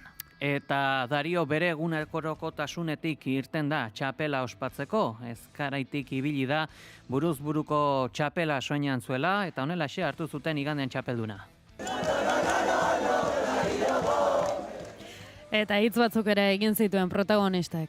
Gracias a todos por estar aquí y pues no sé, si es que lo que he dicho antes, que me siento súper agradecido de pertenecer a este pueblo con todo lo que ello conlleva, de compartir pues sitio con todos vosotros y con todas vosotras y y me siento súper orgulloso de toda la gente que me acompaña. Datorren urtean elastiko gorriarekin ariko da Errioxarra, halaber buruz buruko txapelketa irabazi duen lehen pilotari Errioxarra da 1953an duela 63 urte Barberitok lortu zuenetik. Azkenean koordenada galdua aurkitu duzu. 4 minutu goizeko 9:00 gutxi izan daitezen, albistegia borobiltzeko nabarmenduko dugu helduden ostegunean ere Bilboko Arriagantzokian Bilbozarra Euskaltegiak antolaturiko klasien irakurtaldi jarraituaren 19. edizioa izango da. Aurtengo protagonista Jose Luis Álvarez Zenparantza Txillardegi izango da eta bere Leturiaren egunkari ezkutua novela irakurriko dute ehunka lagunek goizean zehar. Ekitaldiari hasiera Joseba Sarrionaindiak emango dio novelaren lehen lerroak irakurrez eta ondoren euskal gizarteko hainbat arlotako ordezkariek hartuko dute lekukoa, gainera munduko 50 euskaletxeetako euskara ikasleek ere parte hartuko dute irakurraldian. Aurkezpenean Sarrionaindiak Txillardegiren ekarpena goraipatu du, adierazi duenez Txillardegik, Gabriel Arestik, Koldo Mitxelenak eta beste hainbat eragileek euskararen modernizazioan eta estandarizazioan funtsezko lana egin zuten frankismoaren azken urteetan. Klasikoen irakurraldi jarraitua ostegunean izango da, goizeko 8:00 arratsaldeko 2:00 arte Arriagantzokian. Ekimenak Bilboko Udalaren, Bizkaiko Foru Aldundiaren eta Laboral Kutxaren babesa du. Eta baita aipatu beharra dugu, ia San Ferminetako eskilararen beste maila bat izango balitz moduan, ekainaren batean entzierroko esiaren muntaketa hasten da. Aldaz, Remiro Anaiak Zurdindegiak Iruñeko bihotzean banatzen duen egurrezko puzlea, jaietarako gutxiago falta den seinale argi bat bezala. Azken urteotan egin den bezala, 900 zutoinek, 2700 eoleko eta 80 puzlea ekainaren batean hasi da montatzen. Bertan, iruindar kolkora sartzeko atean urte osoan finkatuta egon den esiaren zatiari elementu berriak gehitzen hasi dira. Naiz eta astelen honetan hasi den operazio konplexu hori duela egun batzuk hasi ziren lanak gaseko kortetan. Bertan gordetzen baitira zurezko konglomeratu hori. Han zutoinak eta olak aztertu dira eta egoera honean ez zeudenak aldatu egin dira. Inigo Aldaz muntaketa taldeko arduradunak azaldu duenez. 850 metro egurrez forratu behar dira entzierroak hiriaren erdigunetik egiten duen ibilbidea markatzeko eta tarte guztietan operazioa berdina da. Beraz ez dago zailtasun berezirik. Aldatzen hitzetan naiz eta onartzen duen delikatuena ateak direla ondo doazela eta ez usterik horik ez dagoela eta horiek konpontzeko denbora asko behar delako. Ekainean egiten den esiaren muntaketa 5 pertsonak soilik hartzen dute parte, baina kopuru hori biderkatu egiten da jaietan egunero ibilbidearen zati jakin batzuk jarri eta desmuntatu behar direnean, beraz San Ferminetan 70 langile izatera iristen da.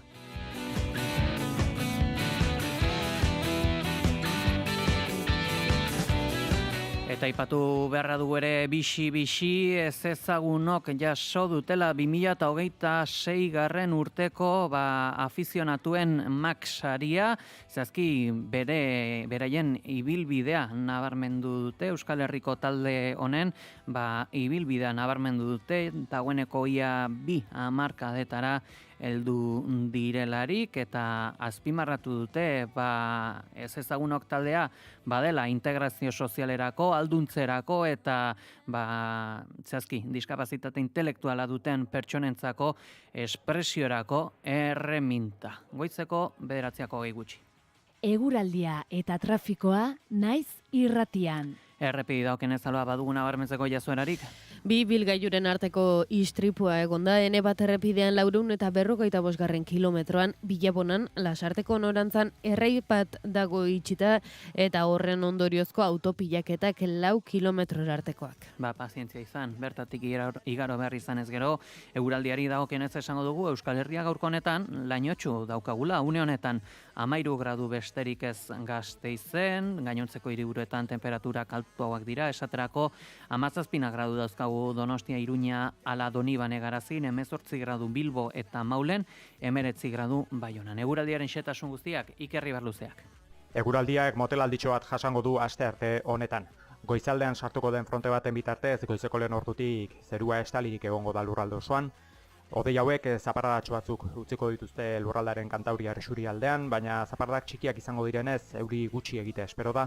Aldiz lurraldaren hegoaldean edo hego isurialdean ateri utziko dio eta lurraldaren hegoaldean ostartetxo batzuk ere izango dira.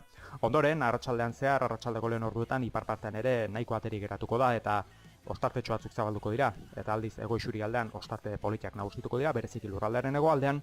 Alare azken orduetan, Gipuzkoa ipar ekialdean, Nafarroa ipar partean eta ipar Euskal Herrian berriz ere euri zaparradatxo batzuk izango dira. Haizeak ipar mendebaldetik eta bolada zakarrekin joko du kostaldean eta lurraldearen hegoaldean, temperatura minimoek alare gora ingo dute, 11 eta 18 gradu bitartean errendituz, maksimoetan aldiz beherakada handi xamarra emango da bereziki lurraldearen hegoaldean, kantauriar isurialdean maksimoak 18 eta 20 gradu bitartean errendituko dira, eta hego isurialdean aldiz 17 eta 24 gradu bitartean, temperatura maksimoetan freskonak gaurkoan, Araba erdialdean neurtuko dira, altuenak aldiz, Herriberan.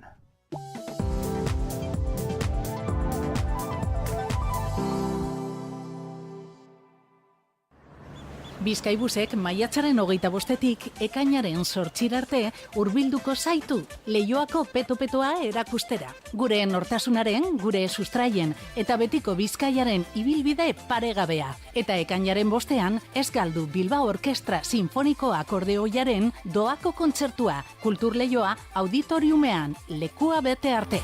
Bizkaibusek pertsonak mugitzen ditu. Bizkaibusek Bizkaia mugitzen du. AEK Udako Euskara ikastaroak. Uda bizi, Euskara eroso ikasten.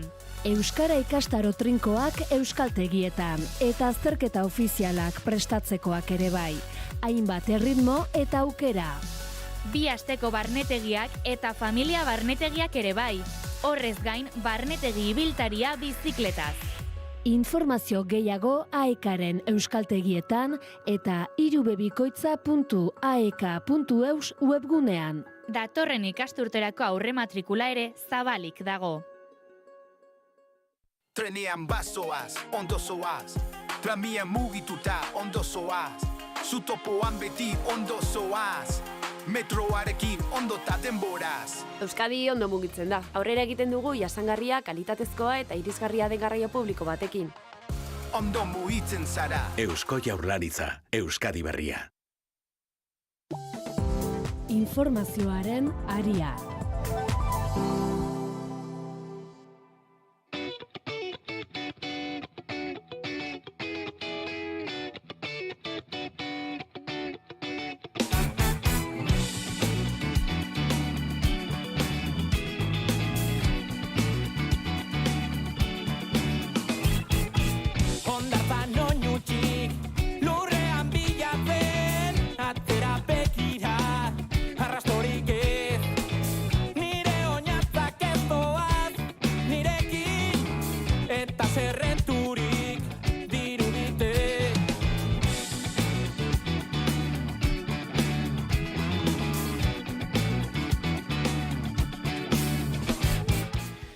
Aldu zaigu astearte goiz honetan ere analisi mailaren unea eta goiz honetan gurekin dauzkagu Mikel Urdangarin filosofo eta kazetaria zein Neguzki Urteaga soziologoa. Egunon? Egunon. Egunon. Zer moduz hasi duzu astea? Osondo. Bai, ondo. Galdera garrantzitsua da hau, bereziki selektibitatea hasiko dutenentzat. Eguzki, zuri nolabait eragiten dizu unibertsitatera sartzeko frogak? Ez, nik ez dut inoiz horrelako probarik zuzendu. Normalean unibertsitateak eskatzen die unibertsitateko irakasleei ja prestutasuna daukaten proba horiek zuzentzeko, eta egia esan hortik aparte ere nahiko lan daukagu eta ez dut aukera horik izan. Mikel, zuk ere izan zenuen, zure esperientzia Euskal Herriko Unibertsitatean, nola eragin zizun doktoretza egiten zen biltzen bitartean edo? Unibertsitatean egon bitartean selektibitatea eta bigarren hezkuntza oso urrun izan dituen, zidan eragin egia da, nire eragin gehiago ikasle bezala eragin zidan eta ja gure adinean aurrera goaz, baina beti iruditzen zaigu atzoko kontua direla, baina bai gogoan dute batxilergo garaian mugarri oso garrantzitsua zela eta esate baterako bigarren batxilergoa nik notarik ez nuen behar, baina bigarren batxilergoa bai personalki eta esango nuke oro har kolektiboki asko baldintzatu zuela horri begira enfokatu genuelako nagusiki eta bereziki hori dut gogoan. Bete-betean murgilduko gara frogan gu ere, gaur hausten baita unibertsitatera sartzeko froga Hego Euskal Herriko ikaslentzat 13.000 ikasle aurkeztuko dira EHUn eta 4.000 ikasle Nafarroako Unibertsitate Publikoan.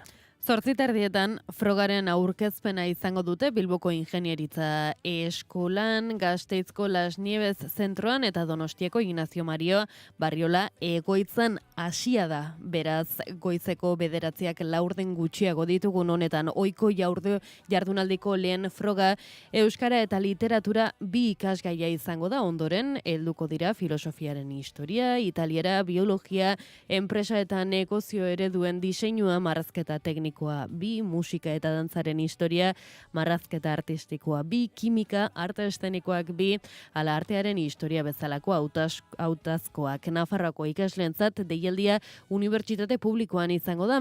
Hautazko ikasgaiei heldu aurretik gaztelania eta literatura 2, ingelesa, Espainiako historia, ala filosofiaren historia izango dira gaurko azterketak.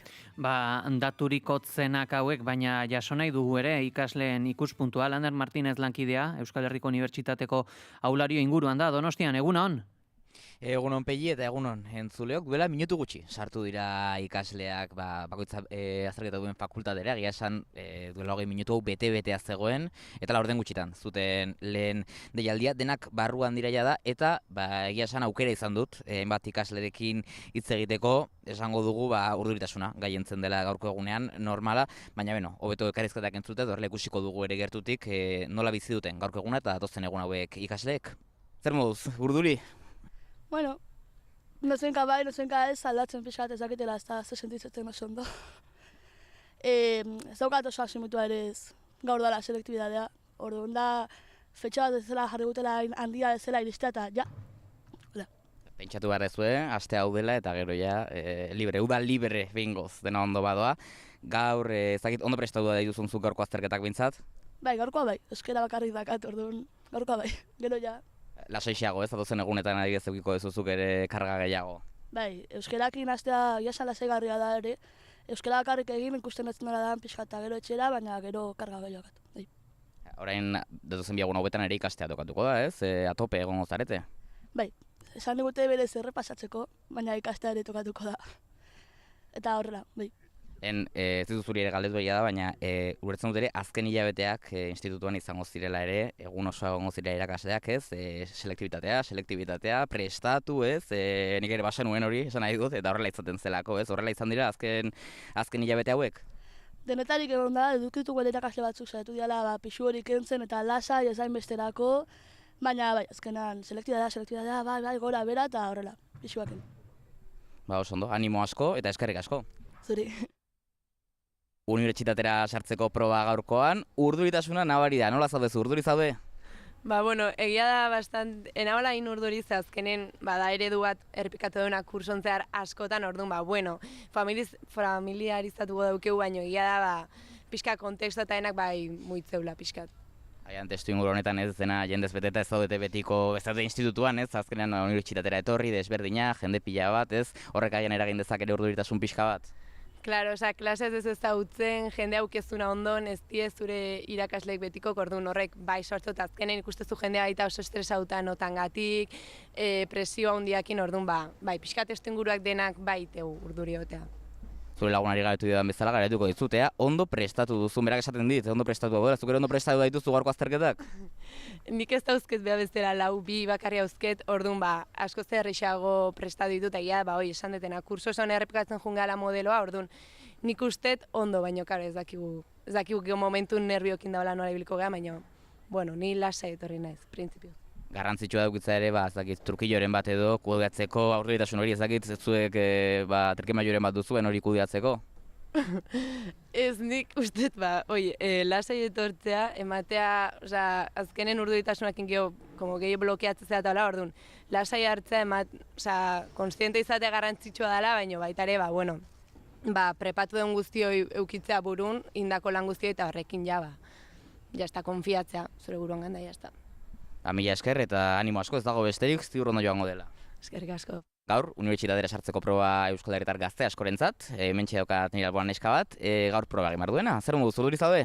Bai, gazan pixkat urduri jigita, naizta bastante prestatu azterketa hau, azken finen momentuko urduritasunak asko esateu eta azterketa erabakigarria da eta horregatik, baina bueno, saiatzen kontrolatzen urduritasunak. Importantea da kudeatzen jakitea, urduritasun hori esaten duzu, ez ondo prestatuta duzula, ez zenbat azterketa dituzu gaurkoan? Gaur, lau, bio eta kimikare bai dauzket, eta hoxe, bastante nahiko denbora pasa barko temen, baina bueno. Agian gaur egun gogorrena, baina Euskara proba bintzat hori errexen izan daitek ez duk uste eguneko lehenengoa edo nola ibiliko zara? Bai, gaurkoan ustez Euskara errexena, eta gero filosofia, eta gero bi espezifika, pixkat komplikatu, baina Euskara nahiko errex bai, urten zeharrindakoa eta aurrea. Esaten zegoen urtean zer egindakoa, ez nigo gogoratzen dut nire garaitik ere irakasleak egoten zirela, bigarren batxilergoan sartu eta hasiera batetik jada, selektibitatea zen nire garaian, selektibitatea prestatzera bideratu dena. Zuen azken kurtso hau ere horrelakoa izan da? Bai, dena selektibitateari behi da prestatuta, eta denboztin azterketa egiten horren inguruko, eta dena prestatzeko gaurko eguna. Ziur nago dena preste egongo dela eta ondo joango dela, animo asko eta eskerrik asko. Bai, eskerrik asko zuri. Entzun duzu, urduritasunak gaientzen da, batez ere, denek aitortzen dute, ez? Oso prest dituztela azterketak, nik hori animo eman diet guztiei, eta hemendik ere, irratitik, ez dakit, ematen zuten egon egian ikainean azterketa egin beharko duena, animoa bidaliko diogu ere, baina aipatuko dugu ere, aurtengo unibertsitatera sartzeko proban, zorroztasun handiagoa izango dela, adimen artifiziala eta gailu elektronikoak direla medio. Ikasleek telefono mugikorrak itzali beharko dituzte azterketak hasi aurretik, eta ordenagailua beharrezkoa den proba gutxi horietan, antolatzaileak emandako portatila bakarrik erabilialko dira interneterako sarbiderik gabe, noski. Eta bestalde guztiz debekatua dago aurtengoan ere loju elektronikoak edo adimendunak erabiltzea eta osagai berdinak dituzten bestelako gailuak erabiltzea ere, esaterako betaurrekoak edo boligrafoak, beraz, esan bezala, animo ikasle guzti eta seinalea estudio nagusira itzultiko dizuet. Oso ondo, eskerrik asko Lander, eta eskerrak baita ere, euren azterketa esanguratsuanen aurretikan, tartetxo bat hartzeagatikan, naiz irratiaren galderak erantzuteko, esango dugu ikasle finenak, naizi erantzuten diotenak, eta, akaso nabarmendu genitzake hitz ezberdin batzuk, oso esanguratsuak bai dira, horre esaten zuten, urduritasuna, data handia, pisua kentzea, erabakigarria, beste hitz batola, ikasturtean errepikaturiko eredua edota dena selektibitatera begira. Badira kontzeptu aski interesgarriak definitu dezaketenak, lehen Mikel aipatzen zenun bigarren batxilergo hori, eta ez dakit, hasteko, aipatzen da edo kritikatzen da ere batzuetan selektibitateak, unibertsitaterako sarbideko frogak egokiago esan da, pisu handiegia ez ote duen, ez dakit, zer iruditzen zaizue? Nik esango nuke, alde batetik nik uste dut, akaso gero korapioetan sartuko gara, baina nik selektibitateari edo orain unibertsitaterako sarbide froga ditzen zaio okerz banago, sarbide froga horri ikusten diot bertute bat, eta da baduela kutsu berdintzale bat. Hau da, denek unibertsitatera joan nahi duten ikasle guztiek, salbuespenik gabe, edozein ikastetxetatik datozela, froga berdina pasatu behar dute. Eta ondorioz, uste dut, horrek balio dezakela, ikastetxe ezberdinen baitan eman daitezken ezberdintasunak berdintzeko modu bat edo izan daitekela halako froga aman komun bat egitea. Nik hori ikusten diot. Gero hor daude korapilo ezberdinak eta nik ez daukate erantzun definitiborik. Alde batetik presioa, data handia aipatzen zenuen, esaten zuten urduritasuna etengabe aipatzen zuten, zergatik, beste azterketa batean asko jokatzen delako, edo kasi dena jokatzen delako, esaten da askotan, ez? Hau da, egun txar bat edukitzeak, izugarri baldintzatu dezake, edo zapuztu dezake, urte osoan egin dezun lan hori, eta gerora, pentsa zer nolako ondorioak dituen, ez? Bereziki nota behar balin badezu. Beraz hor badago, nik uste galdera bat egin behar dana akaso, eta da, ea azterketa bakarrean ebaluatu behar den, hau da, ebaluaketa amankomun hori azterketa bakarraren bitartez egin behar den, posible ote dan era dibertsifikatuago batean ebaluatzea, ez dakit, hori zalantza bezala planteatzen dute. Eta gero badago, horrek ze eduki ez, hau da, azterketa bakarrean asko jokatze horrek, nola baldintzatzen duen ikasturtea bera eta batxillergoko bigarren maila, ez? Hor ikasle batek esaten zuen, eredu bat urtean zehar asko errepikatu deguna da, eta ondorioz gaude hain urduri, beste batek esaten zuen, ez? Dena selektibidadeari begira prestatuta eman dugu aurten, nik ere hala gogoratzen dut. Gogoan dut, lehenengo batxillergo garaian esate baterako askoz ere eztabaida desinteresatu gehiago ematen genituela, eta alde horretatik aberasgarriagoa izan zela. Bigarrengo mailan erabat bideratuta geunden selektibidadera. Eta hor, uste hori ere galdetu beharko daula. Hau da, zer dan ebaluatzen dana, eta horren arabera ze eduki mota, eta eduki hori nola ematen den bigarren maila horretan, uste dudalako, akaso eduki pila bat irensten direla, baina akaso horien bueltako gogo eta kritikorako adibidez arte nahi baina murtzagoa dagoela. Eta gero, azkenik, badaude pare bat kontu, kontu bat bereziki errepikatzen dana, eta da ikasle batek esaten zuen, ez? Euskara errezena da. Eta hori gure garaian ere bazegoen hori, eta usteet, badala oso adierazgarria dela, ez? Hau da, bazirudien Euskara zela, denok gaindituko genuen erraz hori, eta usteet hori ere pentsatu beharko degula. Hau da, gu nahi balin badugu, herri hontan gutxienez, kasu honetan, Hego Euskal Herrian, koofiziala diren bi hizkuntza jakitea ikasle eta herritar orok, usteet, esate baterako, alako froga amankomunak badirela, mugarri bat eta bide bat, ziurtatzeko ezagutza hori, tartean euskerarena ere. Eta azkenik bada, azkenik, notarekin ez, batzuek ereziki medikuntza ikasi behar dutenek esate baterako, ikaragarri jokatzen dute, ez? Eta hemen askotan sortzen den galdera da, askotan esaten da, mediku falta dagoela, ez dagoela behar beste mediku lehen arretarako eta beste, eta nik galdetzen dudana da, mediku falta balin badago, nota hori pixka bat jetxi eta unibertsitatean mediku gehiago hartzeko aukerarik ez dago. Oiekola, sortu zaizkidan gogoetak. Ondo, gero sakonduko dugu hoietan, baina Neguzki, zure ikuspuntua ere ezagutu nahi dugu. Nik uste dut, selektibitateak bi galdera nagusi planteatzen dituela, ez? Bata da, selekzioaren modalitatearen bera, ez? Hor, aukeratu den eredua izan da, azterketa final bat egitea, eta azterketa final horrek, pisu handia dauka, eta hor planteatu daiteken galdera da, ia azken finean, proba horiek modu finalean egiterako ordez, ea ez den komeni, modu jarraikian egina izan da, gero ez da gehiago hori garatzen ari den eredu bat da, eta horrek ahalbidetzen du, azken finean ikaslearen maila ebaluatzea ikasturtean zehar, eta ez dena guztea amaierarako jakinda, proba bakar batean dena jokatzen delarik, horrek bere arazoak ere planteatu ditzazkela, ez? Horrekin batera, planteatzen den kontua da, jakinda selekzioa beti ongo dela, momentu batean edo bestean, galdera da, noiz egiten den, ez? Orduan, ikusten duguna da, Hego Euskal Herrian selektibitate proba dagola, sarbidea eskaintzen duena unibertsitatea sartzeko, Frantziako eredua diferentea da, batez ere unibertsitateari dagokionez, non hasierako selektibitaterik ez dagoen, hasierako selekziorik ez dagoen, baina gero selekzioa egiten da ikasturtean edo ibilbide eskolarrean zer, ez? Orduan, argi dagoena da selekzioa beti egongo dela, kontua da nola egiten den, ze unetan egiten den eta ze modalitateen arabera. Eta gero, bigarren galdera importantea da plazako buruena. Hori bereziki importantea da Euskal Herriko Unibertsitatean eta Hego Euskal Herrian oro har. Azken finean, nota bat jartzen bada sarbiderako, bereziki karrera batzuetan bereziki altua dena, medikuntzari loturiko eremuan bereziki, baina soilik, ingenieritzetan ere nota horiek oso altuak izan hori dira, da unibertsitateak eskaintzen dituen plazako burua mugatua dalako, ez?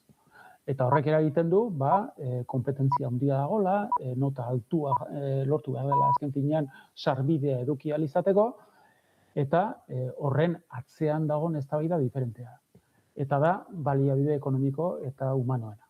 Eta hor zer gertatzen da, zergatik plaza kopuru txikia da, azken finean dauden kapazitateak, baliabide humano eta ekonomikoak horri erantzuteko mugatuak direlako. Eta hori berezikin nabaria da, adibidez medikuntza bereziko eremu batean. Ekipo rektoral berria sartu zenean ja lortu da bereziki euskarazko lerroan plaza kopurua zertxo baita handitzea, baina horrek ere beren muga dauzka, zeren horrek baliabide ekonomiko eta humano handiagoak eskaintzen ditu. Eta horren gertatzen da, nola plaza kopurua unibertsitate publikoan mugatua den, horrek eragiten du sarbide nota gorantza doala, horrek kompetentzia handitzen du, eta horrek eragiten du ikasleengan gero ez da presio handiagoa. Eta orduan presio horrek eragiten du, estresa handiagoa, urduritasun handiagoa, eta barrez. Eta horren gertatzen da, nola unibertsitate publikoan plaza kopurua mugatua den, geroz eta gehiago ikasleak pribatura doaz. Pribatura doaz, besteak beste, ez dagolako korterik, notari dagokionez. Baina hor, beste selekzio mota bat egiten da, ez hainbeste gaitasun intelektualen arabera, baizik eta baliabide edo kapazitate ekonomikoaren arabera. Familiak dirua baldin baduka, kapazitatea baldin badu 10.000 euro ordaintzeko urtero, matrikulazioa ordaintzerako orduan, horrek sarbidea ematen dio, unibertsitate pribatuan ikasi ahal izateko. Zer gertatzen da, familia guztiak ez daukatela baliabide hori, eta ahalmen hori. Eta hori dutzen zait, badagoela eztabaida politiko bat, eraman beharra, jakiteko azken finean zeri ematen zaion lehentasuna, eta ze ereduri ematen zaion lehentasuna. Eta hor ikusten dena da, azken urteetan, administrazio publikoak ez duela unibertsitate publikoaren aldeko apostu egin. Eta aldiz, ahalbidetu duela unibertsitate pribatuak sortu daitezen, eta unibertsitate pribatuak, izan da Deusto, izan da Mondragon, izan da daitezela beste unibertsitate batzuk, horiek ikasle gehiago ukan ditzaten. Eta orduan, azken datuak erakusten dutena da, unibertsitate publikoan dagoen ikasle kopurua berdina dela edo zertxo bait bere egiten duela, eta aldiz unibertsitate pribatuetan ikasten duten ikasle kopuruak handitzen ari dira. Puntu horrekin jarraituko dugu segituan, baina esan beharra dugu ere goizeko 9 gainditu ditugula eta Eusko Jaurlaritzako Segurtasun Sailak jakinarazi duenez, ertzaina 56 urteko gizon baten heriotza ikertzen dabil Mundak Anzaloa Badiola, egunon. Egunon Pegi eta egunon entzuleok, hala da gorpua pasaden igandean aurketu zuzen, arratsaldeko 7 aldera herriko etxe batean, Mundakako etxe batean, hilotzak kolpeak omen zituen. Autopsiaren emaitzaren zain, hipotesi guztiak zabalik ditu ertzaintzak eta nazioartera begira ere jarri behar gara, izan ere, goizean ere aipatu dugu Israelek Libanon buruturiko erasoaldiaren etena iragarri zuela Ameriketako Estatu Batuek Iranekin abiatu diren negoziaketak arriskuan direla eta Teheranek bake elkarrezketei uko egin diela Israelek Libanon eremu gehiago okupatu eta Beirut bombardatu ostean. Azken ordukoa dugu ere horri dagokionez, Hizbularen eta Israelgo armadaren arteko erasoak eman direlako astearteko goizalde honetan, naiz eta Donald Trump, Ameriketako Estatu Batuetako presidenteak iragarri bi aldeek astelehen gauean erasoak berehala gelditzeko konpromisoa hartu zutela. Egunak aurrera joan ahala ere jarraituko dugu informazio hau garatzen eta luzatzen.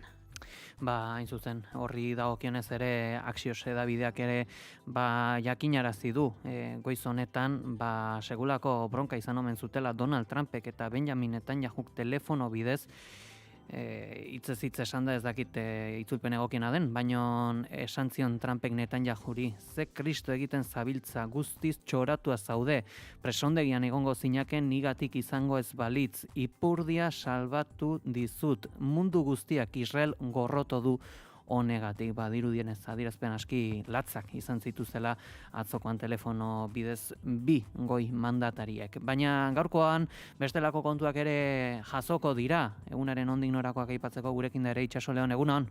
Egunon Pei, egunon entzuleok, selektibitatea abiatuko da gaur Euskal Herrian eta horrekin batera baita ikamaren elkarretaratzea ere, bertatik bertara jarraituko dugu gaia irratian. Global Sumut Euskal Herria ordezkaritzak herri salaketa aurkeztuko du Loiun astearte honetan ertzaintzak egindako kargengatik, bestalde Tasi Orkiztearen eta Pello Txandianoren arteko solasaldi bat antolatu dute herrigintzagai, Lakuako Gobernu Kontseiluaren baitan berriz Zubarretxena, Danju eta Melgosa sailburuen adierazpenak espero dira. Lukas Agirreren kasuan epaimaiak deliberatuko du gaur, eta Erandion kutsaduraren inguruko txostena aurkeztuko dute.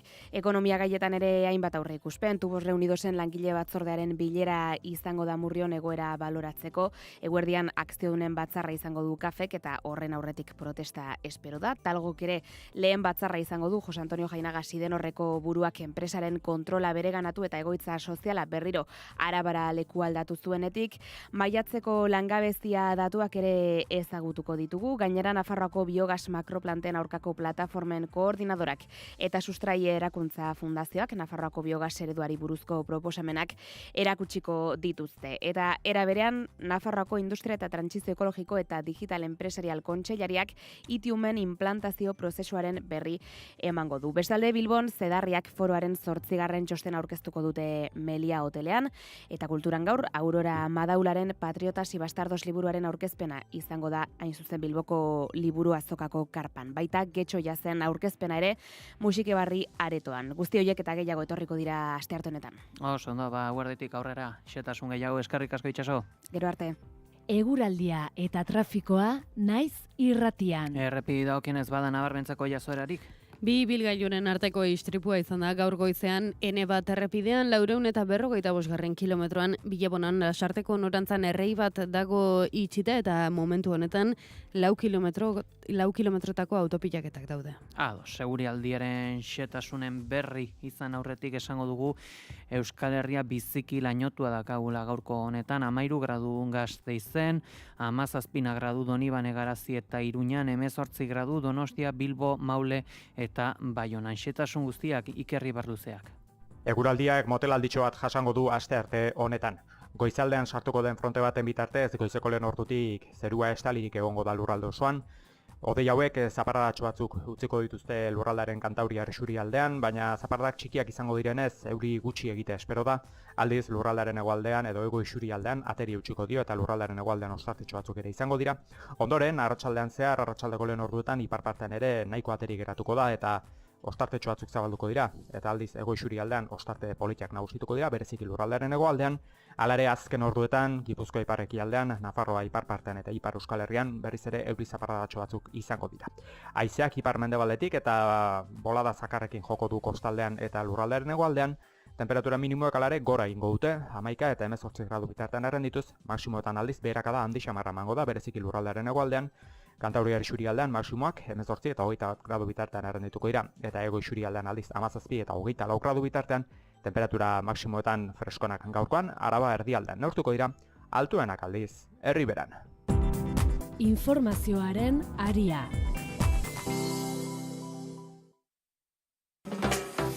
Uda honetan elkarrekin pentsatuko dugu. Ideiak partekatu, hausnartu eta eraldatuko ditugu.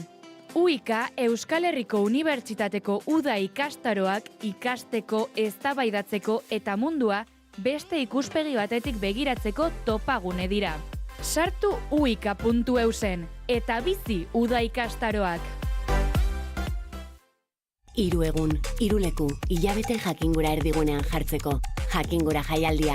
Badator jakinmina pizteko eta gure begirada eraldatzeko jaialdia Kutxa Fundazioaren eskutik. Ekainak 5 Beasain, ekainak 12 Bergara, ekainak 19 Donostia. Kutxafundazioa.eus. Begiratzea ez da nahikoa. Galderak egiteko unea iritsi da. Zer egin daiteke pertsona guztiok etxe bat izan dezagun? Etxe bizitza eskuratzeko arazoa konpontzeko, Euskadik plan bat du. 2028rako alokairu eskuragarriko 7.000 etxe bizitza babestu eraikitzea. Etxe bizitza eskuratzeko Euskadiko plan integrala. Etxe bizitza eta hiri agenda saila. Eusko Jaurlaritza, Euskadi Berria. Kultura eta hizkuntza politika sailak, hizkuntza politikarako sailburu ordetzak diruz lagundua.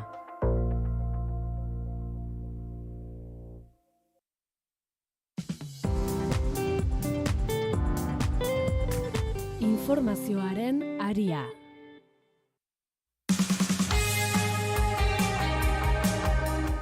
Goizeko 9:00 eta 9:00 hemen jarraitzen dugu Naiz Irratiko informazioaren arian, analisi mailaren tenorean Eguzki Urteaga eta Mikel Urdangarinen laguntzaz eta aipatzen genbiltzan selektibitatea unibertsitatearekiko sarbidea, eta, eguzkik aipatu digu, datuek iragarri dutela, pribatuetako matrikulazioak gorantz egin dutela, eta hain zuzen, Mikel, galdetu nahi nizun horri buruz, lehen aipatu duzu, hor frogaren bertutea badela, kutsu berdintzaile bat baduela, baina ikusita pribatuaren eragina edota akademia pribatuen bitartez indartu daitezken ikasketa horiek, hor, karteraren araberako gaitasunak agerian gelditzen dira.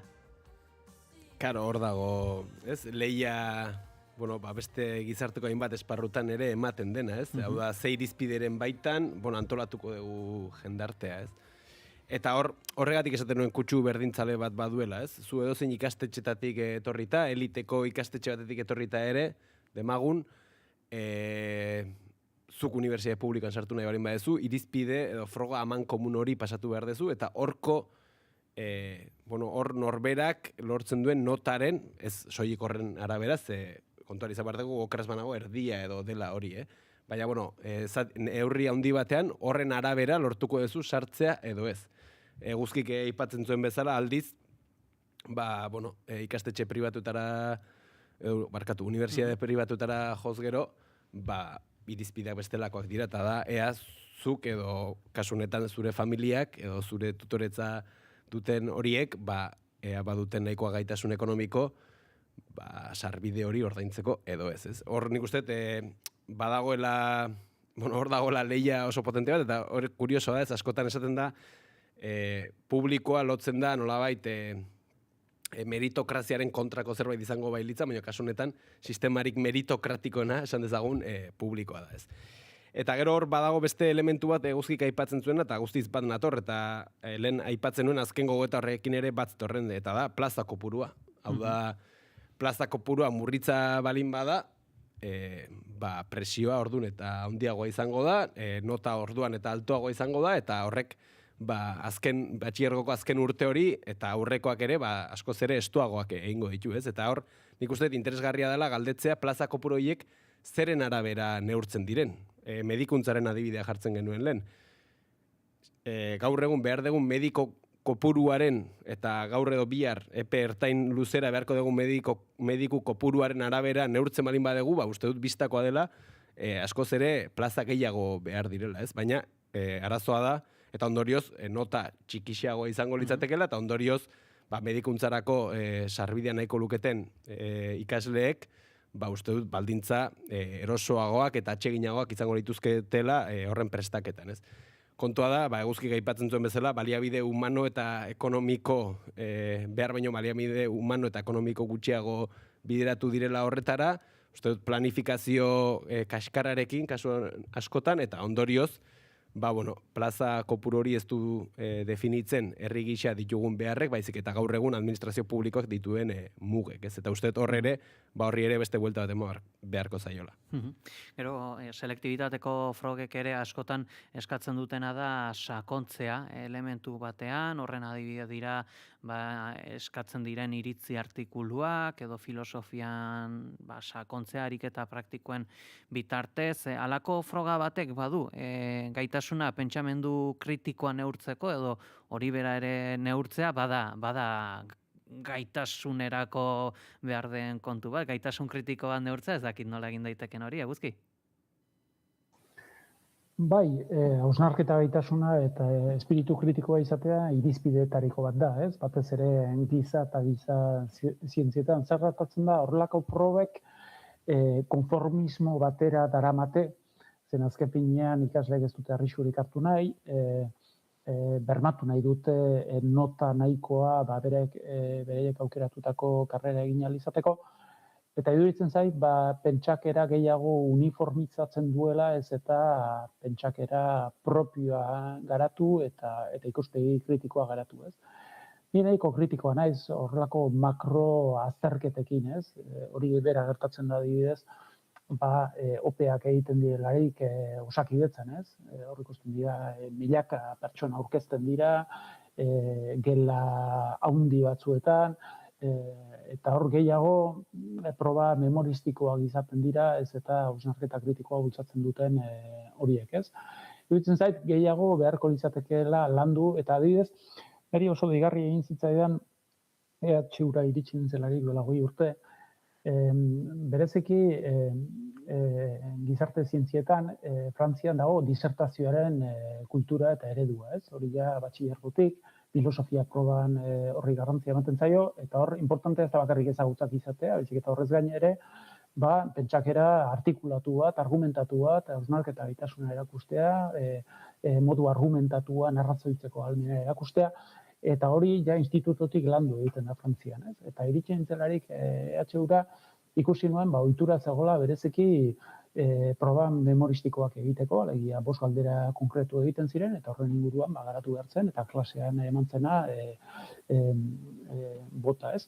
Eta egon nintzen betxatzen, zergatik Frantzian eta Espainian bi eredu diferente horiek izan ziren, eta nik hori lotzen dut maila handi batean historiarekin eta kultura politikoarekin. Alegia, Frantziak irautza egin zuen 1789an, errepublikan instalatu zen, eta hor, helburua zen, demokrazia batean, nola herritarrek bozkatu behar zuten, importantea zen, azken finean, pertsona horiek hausnartzeko eta espiritu kritiko bat izateko gaitasuna daukan zezaten, modu arrazoituan bozkatu ahal izateko, ez? Eta orduan, bultzatu egin da azken finean, herritarrengan hausnartzeko, erreflexionatzeko eta espiritu kritikoa izateko joera hori, eta horregatik disertazioak horrelako zentraltasuna izan du beti frantses eredu edukatiboan.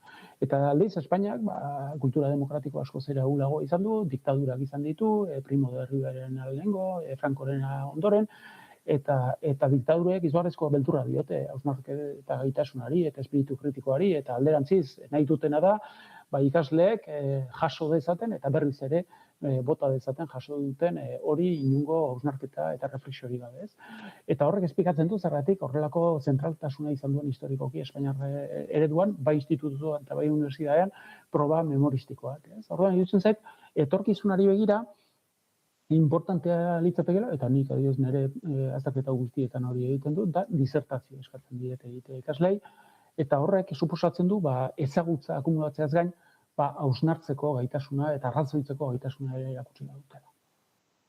Euski, utziko diazu apur bat zirikatzen, esan duzu modu arrazoituan bozkatzeko, baina une honetan ultraeskuinak gehiagizko arrakasta du estatu frantsesean. Hori ez da inungo garantia. Gauza bat da, ze espiriturekin edo ze mentalitaterekin egiten dan, eta zentzu horretan arrazoi ematen dizut, eta beste adibide hartuko nuke, Alemaniaren kasua. Alemania Bigarren Gerra Mundiala baino lehenago zen Europako herririk kultoena. Eta horrek ez du saiestu, azken finean nazismoa botere eman duela hauteskunde bitartez, eta badakigu horren ondorioak zer nolako izan diren, ez? Esan dut, ez da inongo bermerik, ez? Baina lata guztiz ere uste dut, importantea dela azken finean arrazoitzeko gaitasun hori garatzea ikasleengan. Nik ikaslei esaten diet, gauza bat da ideia bat afirmatzea, baina gero ideia hori demostratu behar da eta frogatu behar da, arrazoitu behar da. Eta uste dut, joera hori garatzen badugu ikasleengan, onerako izan daitekeela, nahiz eta horrek ez duen gero ez zer bermatzen. Mikel, zure hitza honi. Bai, ni bat natorre eguzkik esandako horrekin, uste dut, eta atzo irakurtzen aritu nintzen, esate baterako ikasle antolakunde ezberdinek planteatu dituzten kritikak eta kritiketako bat zen azterketa eredu honek askotan edukiak era kritiko baten irentsi eta botatzeko prestatzen zituela ikasleak eta ondorioz orain izpide genuen pentsamendu kritiko hori berbeste ez dela garatzen, ez? Eta hor, alde batetik edukiak irensteaz gain, eta hor bat natorrez, eguzkik aipatzen zuen edukien homogeneizazio bat ere ematen dela, niko gogoan dut esate baterako historia ikasgaian guk Estado Espainoleko trantsizioaren historia eman genuela, kasi, oso sesgo jakinarekin, eta orain esate baterako eguzkik eman duen azalpen historiko aberatxo hori emango balu ikasle batek, segurazki edo akaso penko bat aterako luke, biztakoa denean, hor badagoela ezagutza bat, eta badagoela pentsamendu kritiko bat. Eta gero hor, uste hor badagoela tentsio bat, alde batetik uste dut, orain askotan kompetentziez eta hitz egiten da, edukietatik kompetentzietara pasatu behar dela, eta uste hor gogora ekarri behar dela, pentsamendu kritikorako ezinbesteko baldintza dela eduki batzuk ere edukitzea, hau da, eduki batzuen gain hausnartu eta argumentatu behar da, uste dut hor, badagoela zenbait sektoretatik, ez naiz, badago hor joera bat esateko, ez edukiak albo batera utzi eta kompetentzietan, uste dut ezinbestekoa dela eduki batzuk ere edukitzea, eta lantzea, baina eguzkik aipatzen zuen bezala, uste dut hori osatu behar dela, hausnarketarekin, modu argumentatuan, iruzkinak egiteko gaitasunarekin, eta beste, ez? Eta hain zuzen, nigo gogoan dut, bigarren batxilergoan, hain zuzen, azterketa horretara begira erabat enfokatzen zen neurrian, hausnarketa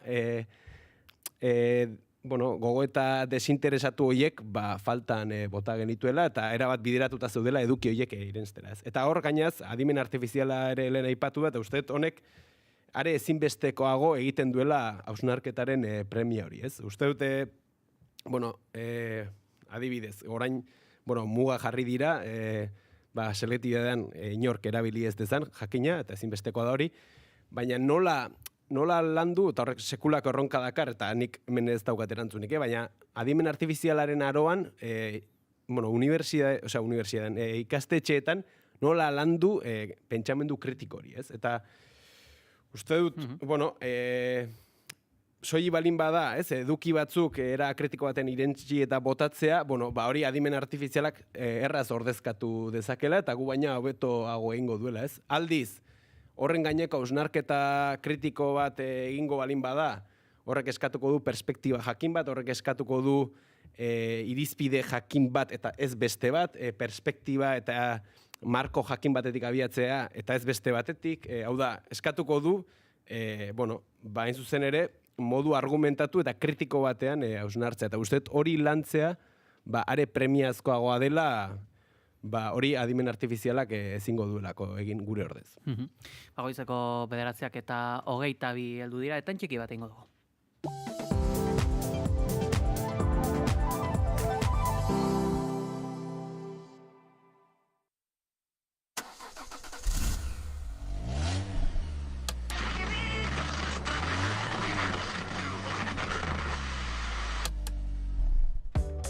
Irratia kotxean argi eta ozen entzun nahi duzu, 2 urratsetan egin dezakezu.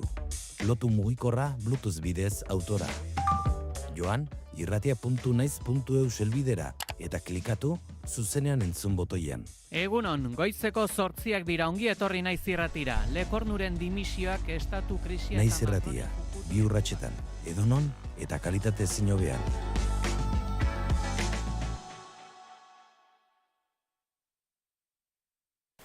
Zentzuz bidaiatzea gustoko duzu, ala lekuz aldatzea bakarrik. Helmugara iristea nahiko ezpada zuretzat, ezagutu bidaiari, Naizen hileroko aldizkari euskaraz. Istorio benetakoak, tokiko kulturak eta bihotzarekin egindako bidaiak. Mundua ezagutzeko modu berri bat.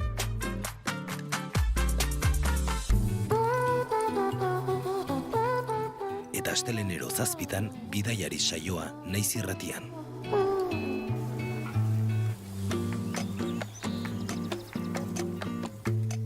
Bidaiari, lurralde berrietarakoaz.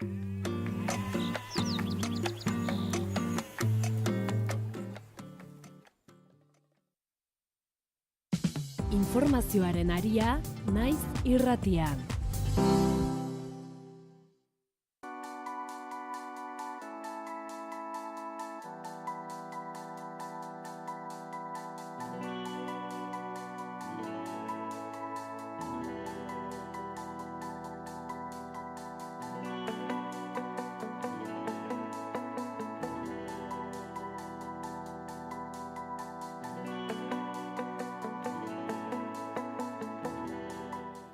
Abenduaren 16tik 18ra Josia Zurmendi Euskal Pentsamenduaren urjauzia kongresuaren 2. edizioa egingo dute 7 urte eta pentsalariaren heriotzaren ostean. Kongresu honetaz gehiago jakiteko gurekin dira Aritz Azurmendi, jakineko kidea eta baita Iñaki Zabaleta Josia Zurmendi katedrako zuzendaria. Egunon. Egunon bai. 2019an duela 7 urte egin zen lehenbizikoz Euskal Pentsamenduaren urjauzia kongresua. Jakina da Jose Azurmendi omentzea ere izango dela bigarren edizionetako beste lehentasunetako bat, baina ze behar edo ze intuizioak bultzatu dizue kongresu berri hau antolatzera?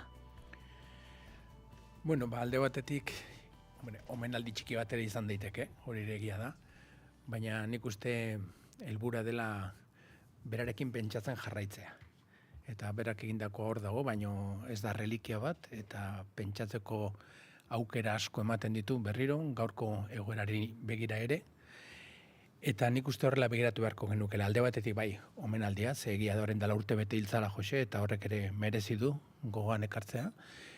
Baina, batez ere nik uste Euskal Pentsamendua bizirik jarraitzeko, edo Euskal Pentsamendua ere egitzen jarraitzeko bide ematen digula horrelako kongresu batek. 2019ra joaten baldin bagera, zer ikasi edo zer ondorioztatu zen orduan?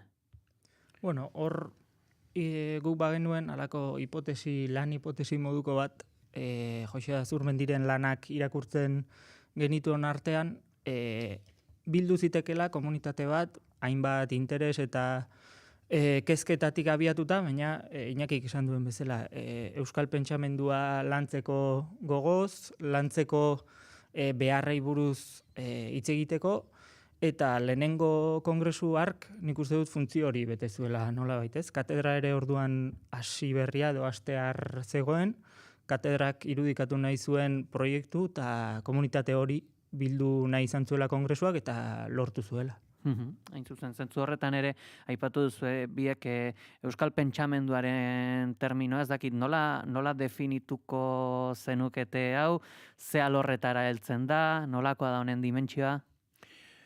Beira, nik uste gauzak simple ulertu behar direla. Eta nik labur titular moduan esango nuke Euskal Pentsamendua dela, Euskal Arazoez pentsatzea. Funtsean hori da. Guk ez dugu teoria berri bat edo diferente bat asmatu behar, baizik eta gure arazoen inguruan osnartu behar dugu, gogoratuz pentsamendua edo filosofia edo horrelako gauzak beti daudela errotuta eta arazo konkretoi begira. Inork ez du airean pentsatzen eta bakoitzari dagokio ezagutzen dituen, sufritzen dituen inguruan, osnarketa egitea, eta guk badaukagu erronka handi bat, euskal kontuarekin, euskaldun izatearen jarraitzarekin eta bar, eta horren inguruko pentsamenta da, nik uste dut, Euskal Pentsamendua.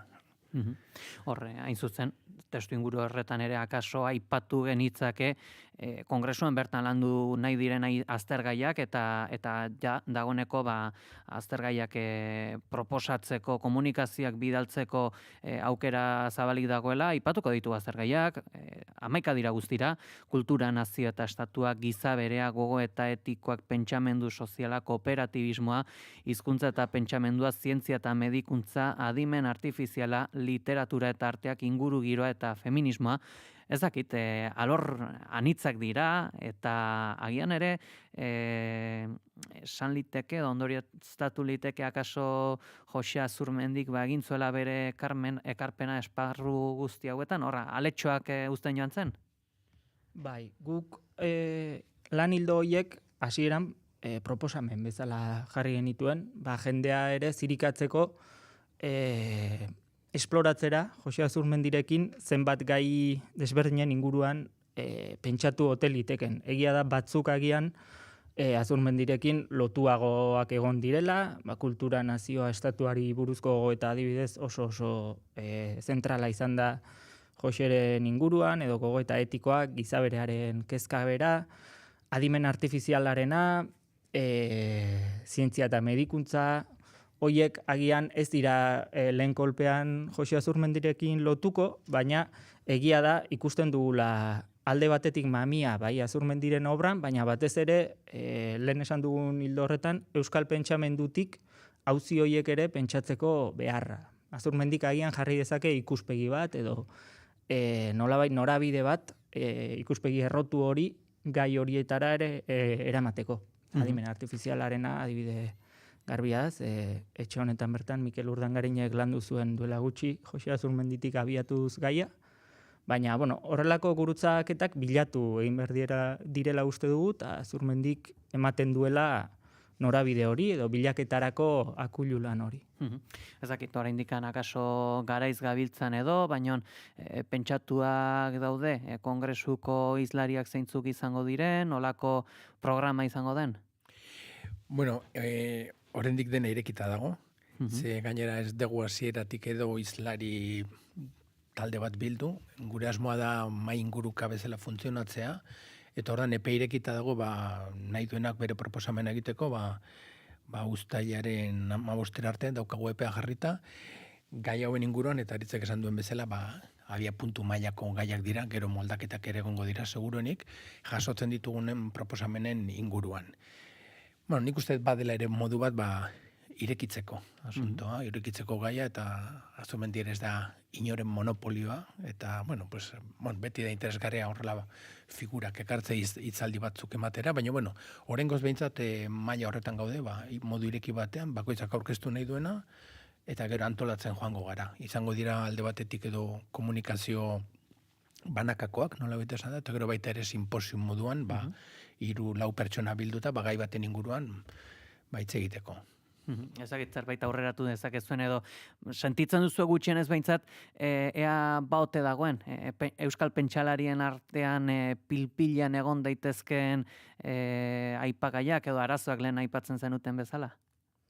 Bueno, nik uste dut hor batzuk nolabait klasikoak ero direla eta hoiei buruz hitz egitea naturala eta beharrezkoa izango dela oraindik nazioaren gaia bera edo literaturari buruz, Azurmendik egin dituen irakurketen gaurkotze bat, halakoak izan daitezke, baina egia da Iñakik esan duen bezala, honetan saiatu garela gonbidatu zehatzak egin beharrean, gonbidapena luzatzen, bai akademian, bai akademiatik kanpo, kulturgintzan, herrigintzan dabiltzen noi, senti dezaten beraien lekua dela kongresu hau, beraien leku horretatik egin behar dituztela irakurketak eta proposamenak euskal pentsamenduaren erronkez, norabidez, eta pixkat hori izan zen hasierako hipotesia, izen eta gai jakinak zentralidadea eman gabe gonbidapena luzatzeko jendeari. Sentizezan hori zela plaza hartzeko, alik eta traba gutxien jartzea.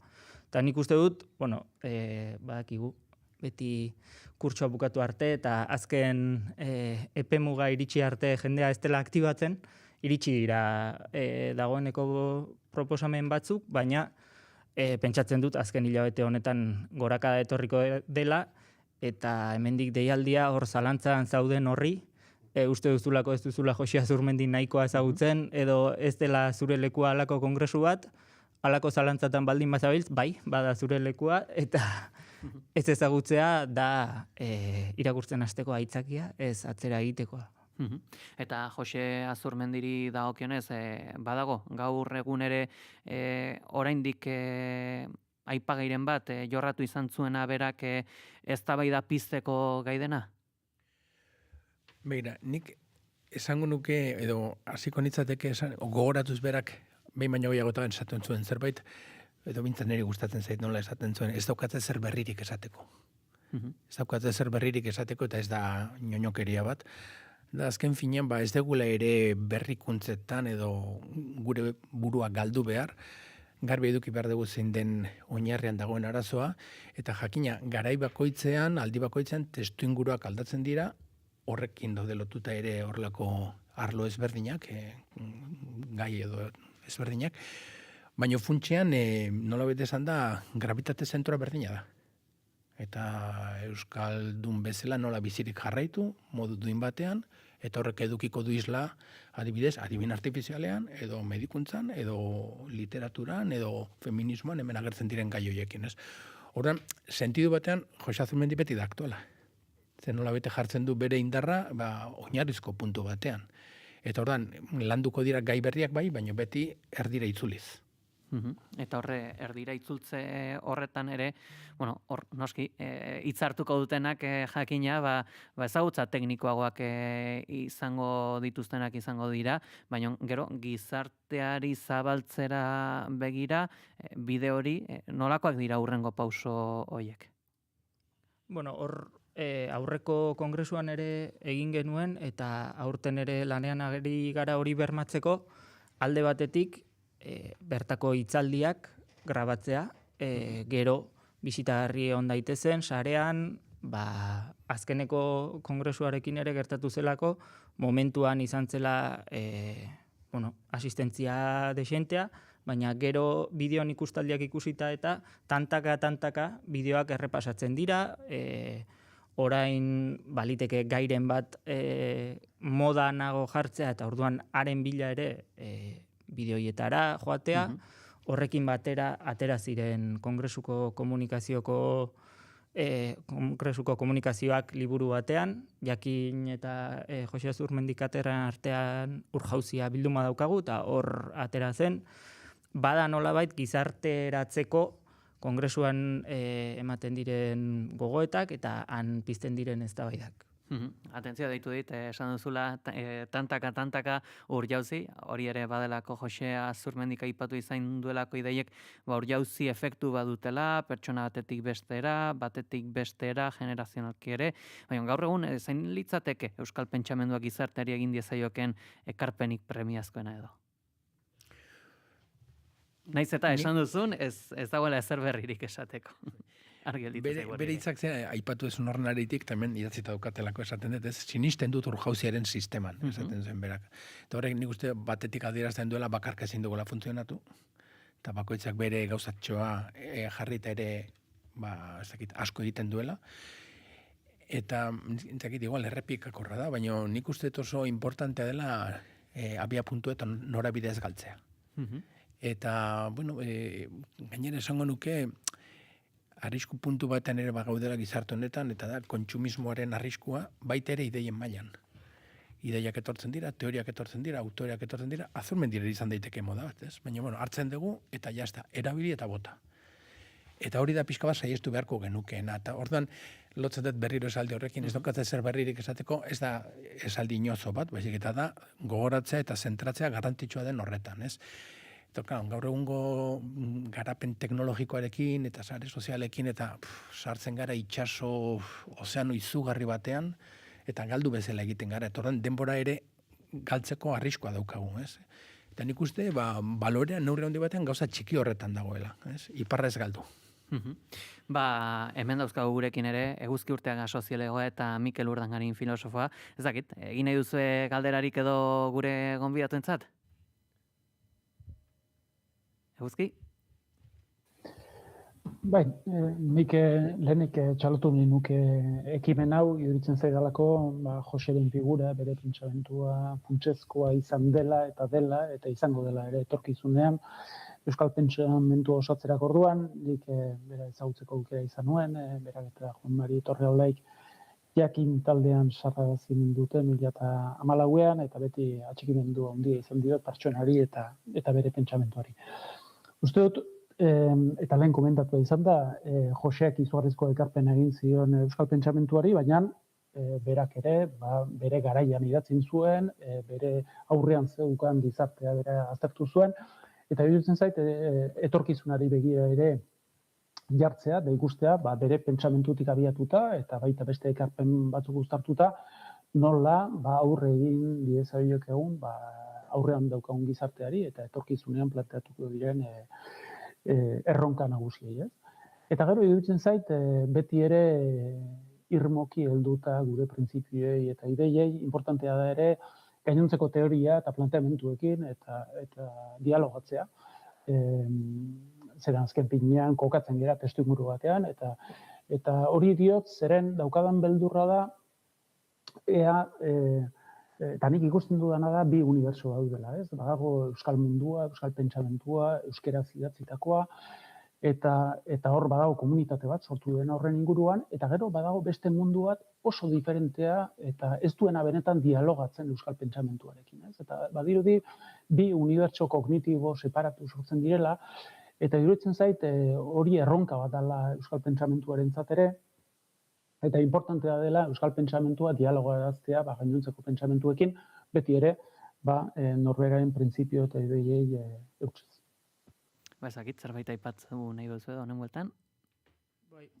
adibidez, bi unibertso kognitibo horiena oso interesgarria gintzait, eta nolabait Josek berak planteatutako kezketako bat bada, nola egiten dugun sakabanazio deitze zion hau, herri edo nazio bateratu bat, horrek esan behar izan gabe euskaldunak edo euskalduntasuna bera azpi multzo bat bihurtu behar denik, ez? Ze bi unibertso kognitibo horietako batean oso presente daude Euskal Herrian hitz egiten hizkuntzak, Euskal Herrian dauden kultur esparru desberdinak esango dugu, eta bestean badago halako pentsamendu hegemonizatzaile bat, hizkuntza propioa, euskara ez duena bere egiten, eta iruditzen zaiona, beraekin joango ez palitz bezala jokatu dezakela, eta hala ere gizartearen parte zentral izaten jarraitu, eta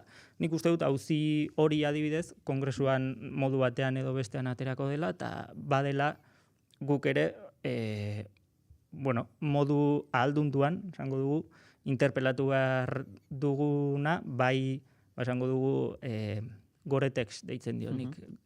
Goretex unibertso hori, kanpotik bustitzen uste ez den hori, baina baita gizarteko egiturak ere, eraman dezan, erdarazko komunikabideen bitartez, ETB-biren funtzioa eta beti aipatzen da, kontu horietan sartzeko lekua ere iruditzen zait niri kongresua, euskal pentsamenduak hain justu ahaldundua eta zabaldua izan dadin behar dituelako oinarrizko egitura batzuk, orain baina presentzia handioa emango diotenak.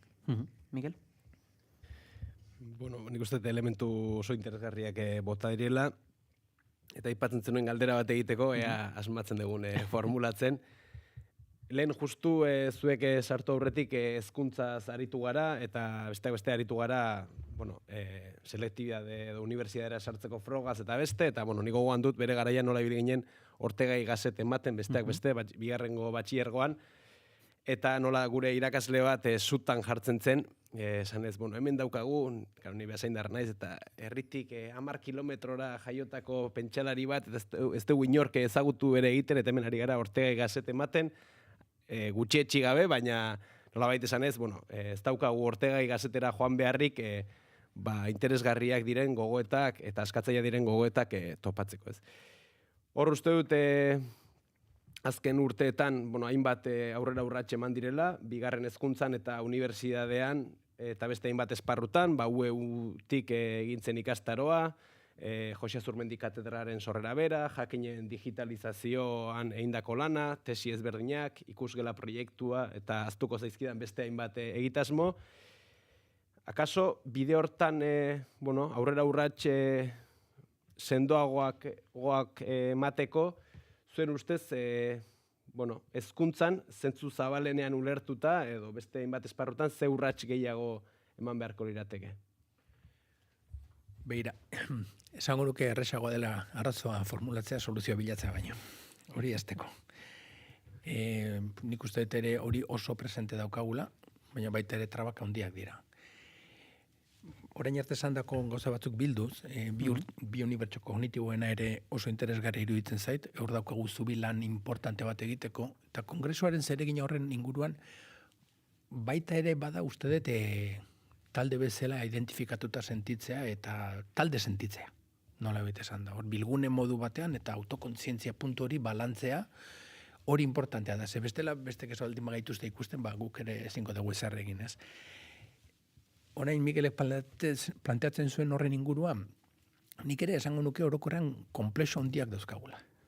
Eta pentsamendua, edo filosofia, edo horrela hitz egiten denean, badirudi hitz egin behar dugula neutraltasun huts puro urrutiko batetik, ez dakit, igual gehiegi da esatea, baina sentio betan iruditzen zait, lotxa bezala ematen digula askotan gure euskal mundutxoa begbistan jartzea. Eta nik uste hor, badaukagula erronka bat, unibertsaltasuna baita ere lokala den horretan ezaugarritzeko, ulertzeko eta garatzeko.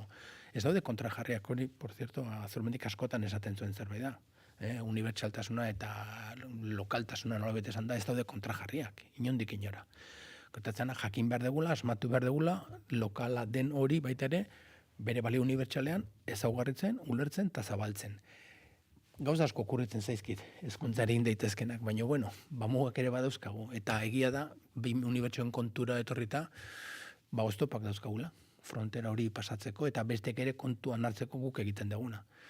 Esan bezala, arazo erresago ikusten dugu soluzioa baino. Seguraski kongresuan ere, helduko dira erantzun guzti horiek.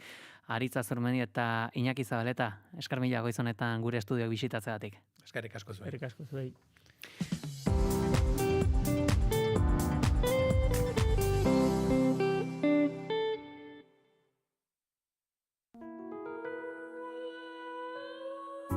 Ez nuke ikusiko iparraldea eta arezenako ez Euskal Herria tresna hori gabe. Festivala beti kokatu da alternatiben eraikuntzan. EHZ-ak 30 urteko bidea egin du. Uinen hildoan podcastean jaso dute ibilbide hau, protagonisten elkarrizketekin eta EHZ-aren azken 3 hamarkadetako soinu artxiboan arakatuz. Zentako ez dugu gure proposatzen. Musika, historia, kultura, garai hartan etzen alako besterik. Astelenetan 8:00 Naiz Irratian. Uinen hildoan EHZ eta festibalaren 30. urte urreneko podcasta.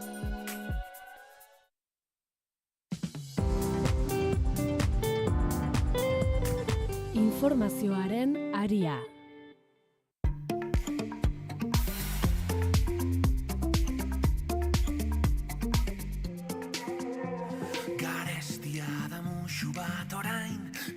Bagurtu berri ditugu Iñaki Zabaleta eta Aritz Azurmendi, eta gustatuko litzaidake elkarrizketako galdera pare bate ekartzea ona, baina lehenik eta behin ez dakit zergaitik fijazioa izan dut kontu batetan, ez dakit izan daiteken Azurmendiren pentsakeraren oinarri bat, baina urari buruzko metafora asko aipatu dira, bai zuen aipamenetan, bai elkarrizketako galderetan, eta biziki gustatu zaidana da ere bai Gonetexaren unibertsoa bera, hemenera apuntatuak dauzkat, tantak, urjauzia, itsasoa, ozena, itsaso zabala, barkatu, eta ez dakit, badu zentzuren bat honek, edo azken orduko nire burutapena izan da besterik ez, Mikel?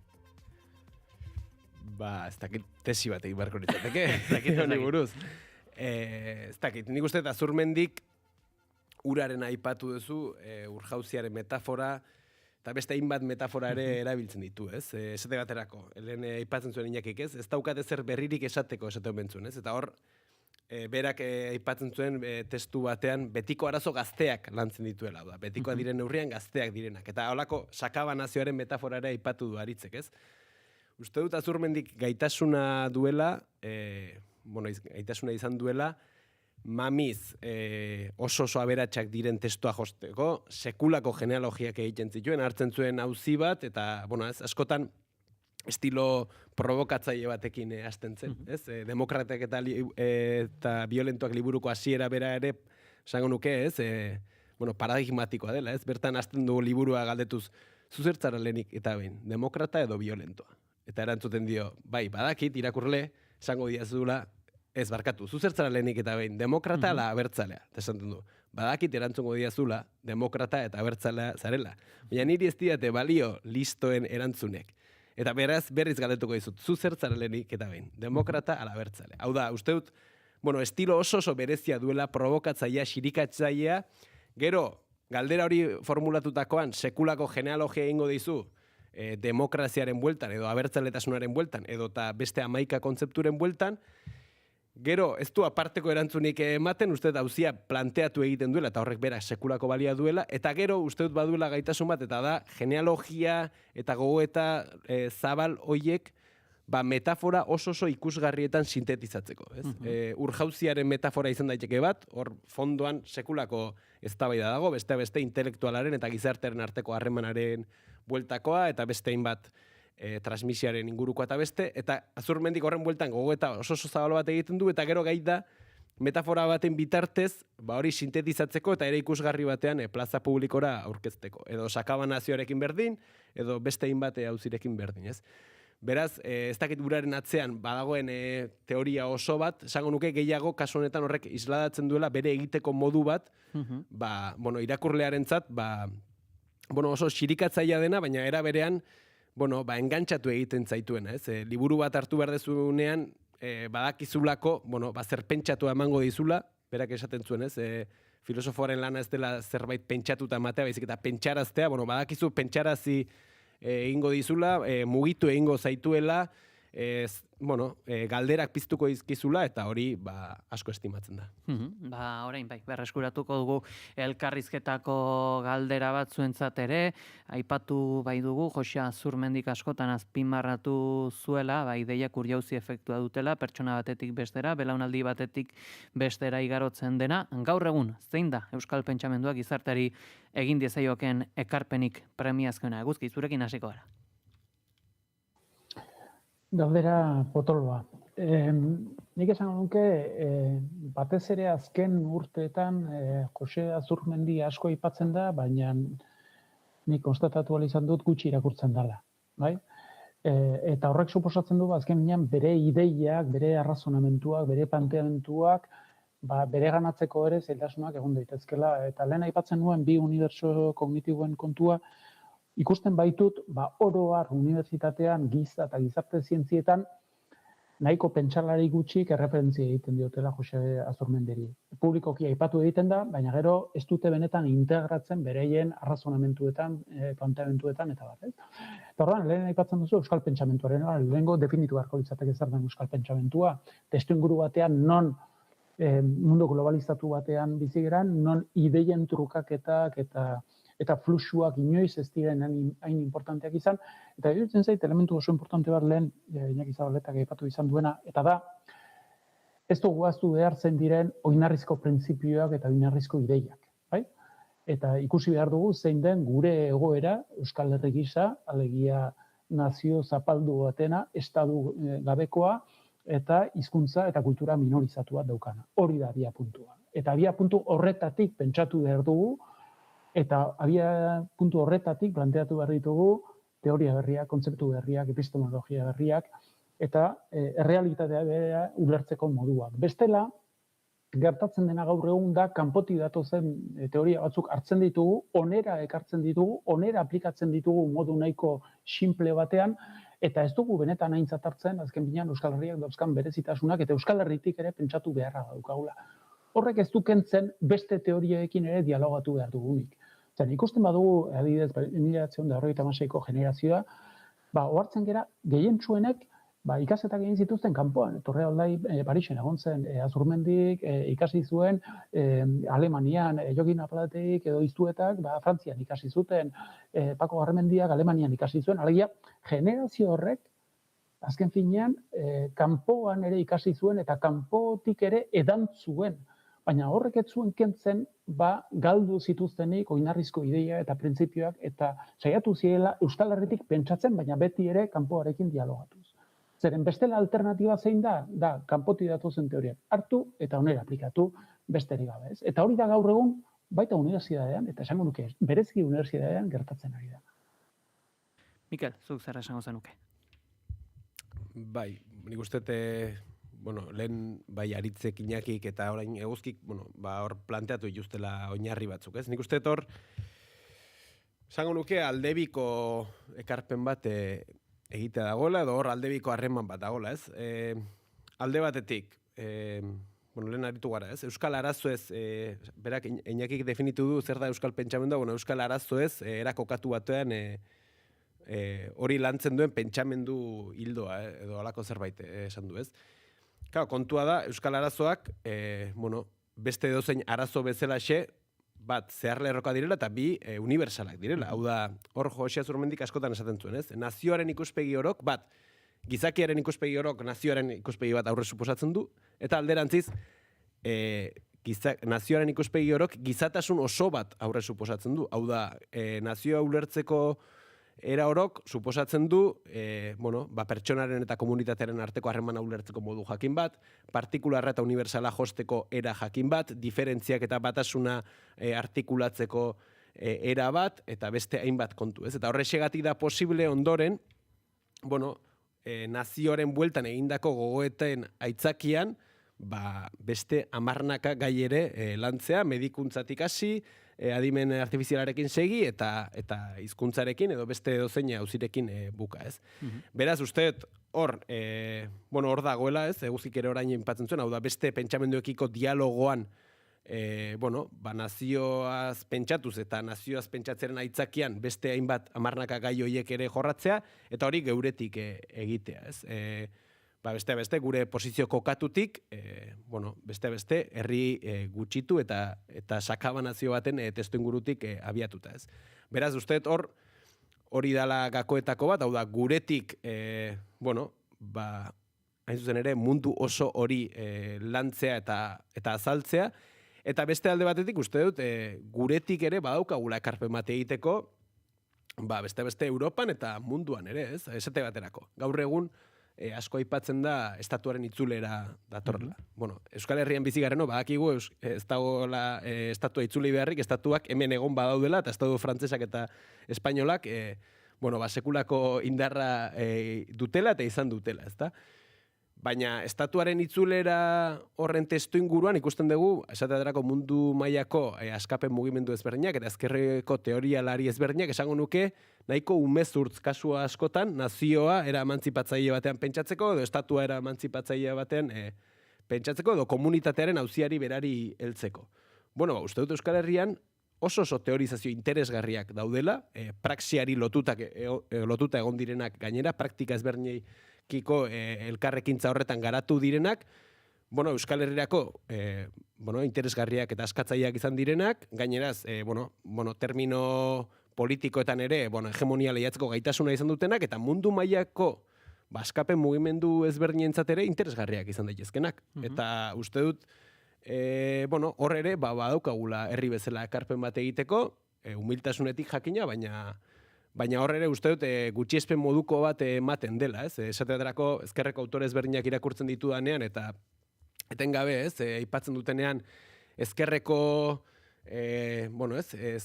Europa mailan edo mundu mailan ezkerretik egon diren aukera politiko erdi arrakastatsuak. Eta etengabe aipatzen dira, Jeremy Corbyn, Podemos Estado Espainolean, Estado Frantsesean Frantzia intsumisoa, eta beti aipatzen dira berdinak. Eta zergatik ez diote begiratzen estaturik gabeko nazio ezberdinetako ezkerrei.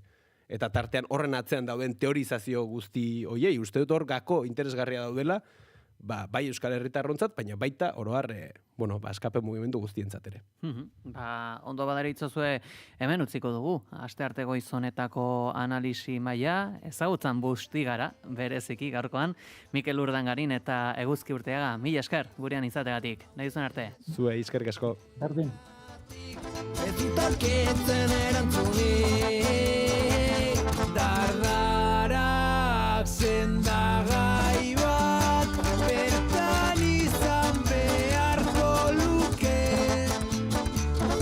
elurteetan ekeak, ordurako ikus gaitzote.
Goizeko 10 dira, munduko meteorologia erakundeak gaur ohartarazi duenez, 80% aukerak dauzkagu, ekaina eta abuztua bitartean El Niño izeneko fenomeno bat garatzeko, eta honek muturreko jazoera meteorologikoak izateko arriskua handituko du ondorengo hilabetetan. Itxaso Leon, egunon? Egunon pei, egunon entzulei ere, bai Nazio Batuen erakundearen agentzia horren azken eguneratzearen arabera, ozeano bareko ur tropikaletako temperatura bereziki beroak baldintza egokiak sortzen ari dira El Niño delako fenomenoa sortzeko, mundu mailako temperatura eta prezipitazio ereduetan eragina izatea espero dena. Munduko meteorologia erakundeak beraz El Niño fenomenoa 2026ko ekainetik abuztura bitartean gertatzeko 80% aukera proiektatu du. Fenomeno horrek gutxienez azaror arte irauteko probabilitatea berriz 80% ingurukoa edo handiagoa da. El Niño deritzona eta bere kontrako fasea La Niña variazio klimatiko natural bati ematen zaizkion izenak dira. Ozeano bare ekuatorialeko uren temperaturan aldaketan nabarmena eragiten duena, zirkulazio atmosferiko globalaren aldaketa eragiten duena, eta eskualde askotan muturreko gertaera meteorologikoak ere eragin ditzakena. Ezaugarri nagusia, ozeano bare ekuatorialeko erdialdeko eta ekialdeko gainazaleko temperaturak igotzea da. 2 eta 7 urte bitartean gertatzen da, eta 9 eta 12 hilabete artean irauten du gutxi gora bera. El Niñoren azken ekitaldiak 2023 eta 2024 artekoak 2 urte horiek erregistratutako beroenak bihurtu zituen. Fenomeno zikliko horrek domino efektua eragiten du klima globalean hainbat hilabetez. Ekainetik abuztura bitarteko aldirako beraz, munduko meteorologia erakundeak planetako ia eskualde guztietan ohikoa baino temperatura altuagoak gailentza errazten duten baldintzak aurre ikusi ditu. Estres termikoa, lehortea eta muturreko gertaerak uholdeak edo lehorte larriak adibidez izateko arrisku handiagoarekin.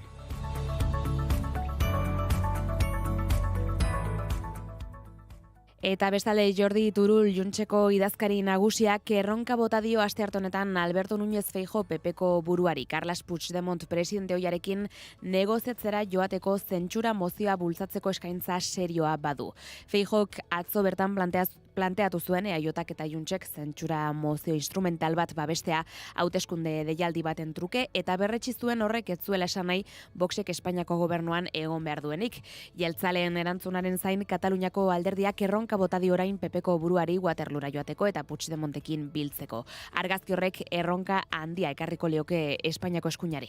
El senyor Feijóo sap que si ens ha d'explicar alguna cosa, aquesta reunió s'ha de fer a Waterloo, perquè hi ha una altra normalitat democràtica que patim doncs, a Catalunya i especialment a Junts per Catalunya, i és que tenim gent a l'exili perquè hi ha un poder judicial que s'ha rebel·lat i que no està aplicant la llei d'amnistia. I quart, que nosaltres serem igual d'exigents amb el PP que amb el PSOE. A partir d'aquí, si aquest senyor té alguna cosa seriosa a explicar, doncs ja ho sap, que demani per veure'ns i ens veiem a Waterloo el dia que ell vulgui. Proposamen bat badu entzun egingo dutela esan du Turulek Katalunia Radion, baina Juntsek baldintzak ere jarriko lituzkela gaineratu du. Halere, Turulek esan du Juntsentzat biderik azkarrena dela Pedro Sánchez Espainiako gobernuko presidenteak gorteak desegitea eta hauteskundeak deitzea. Haiek ez daudela bata edo bestea sendotzeko adierazi du, eta gogorarazi du Juntsek harremanak hautsi zituela PSOEen inbestidura ituna ez betetzeagatik.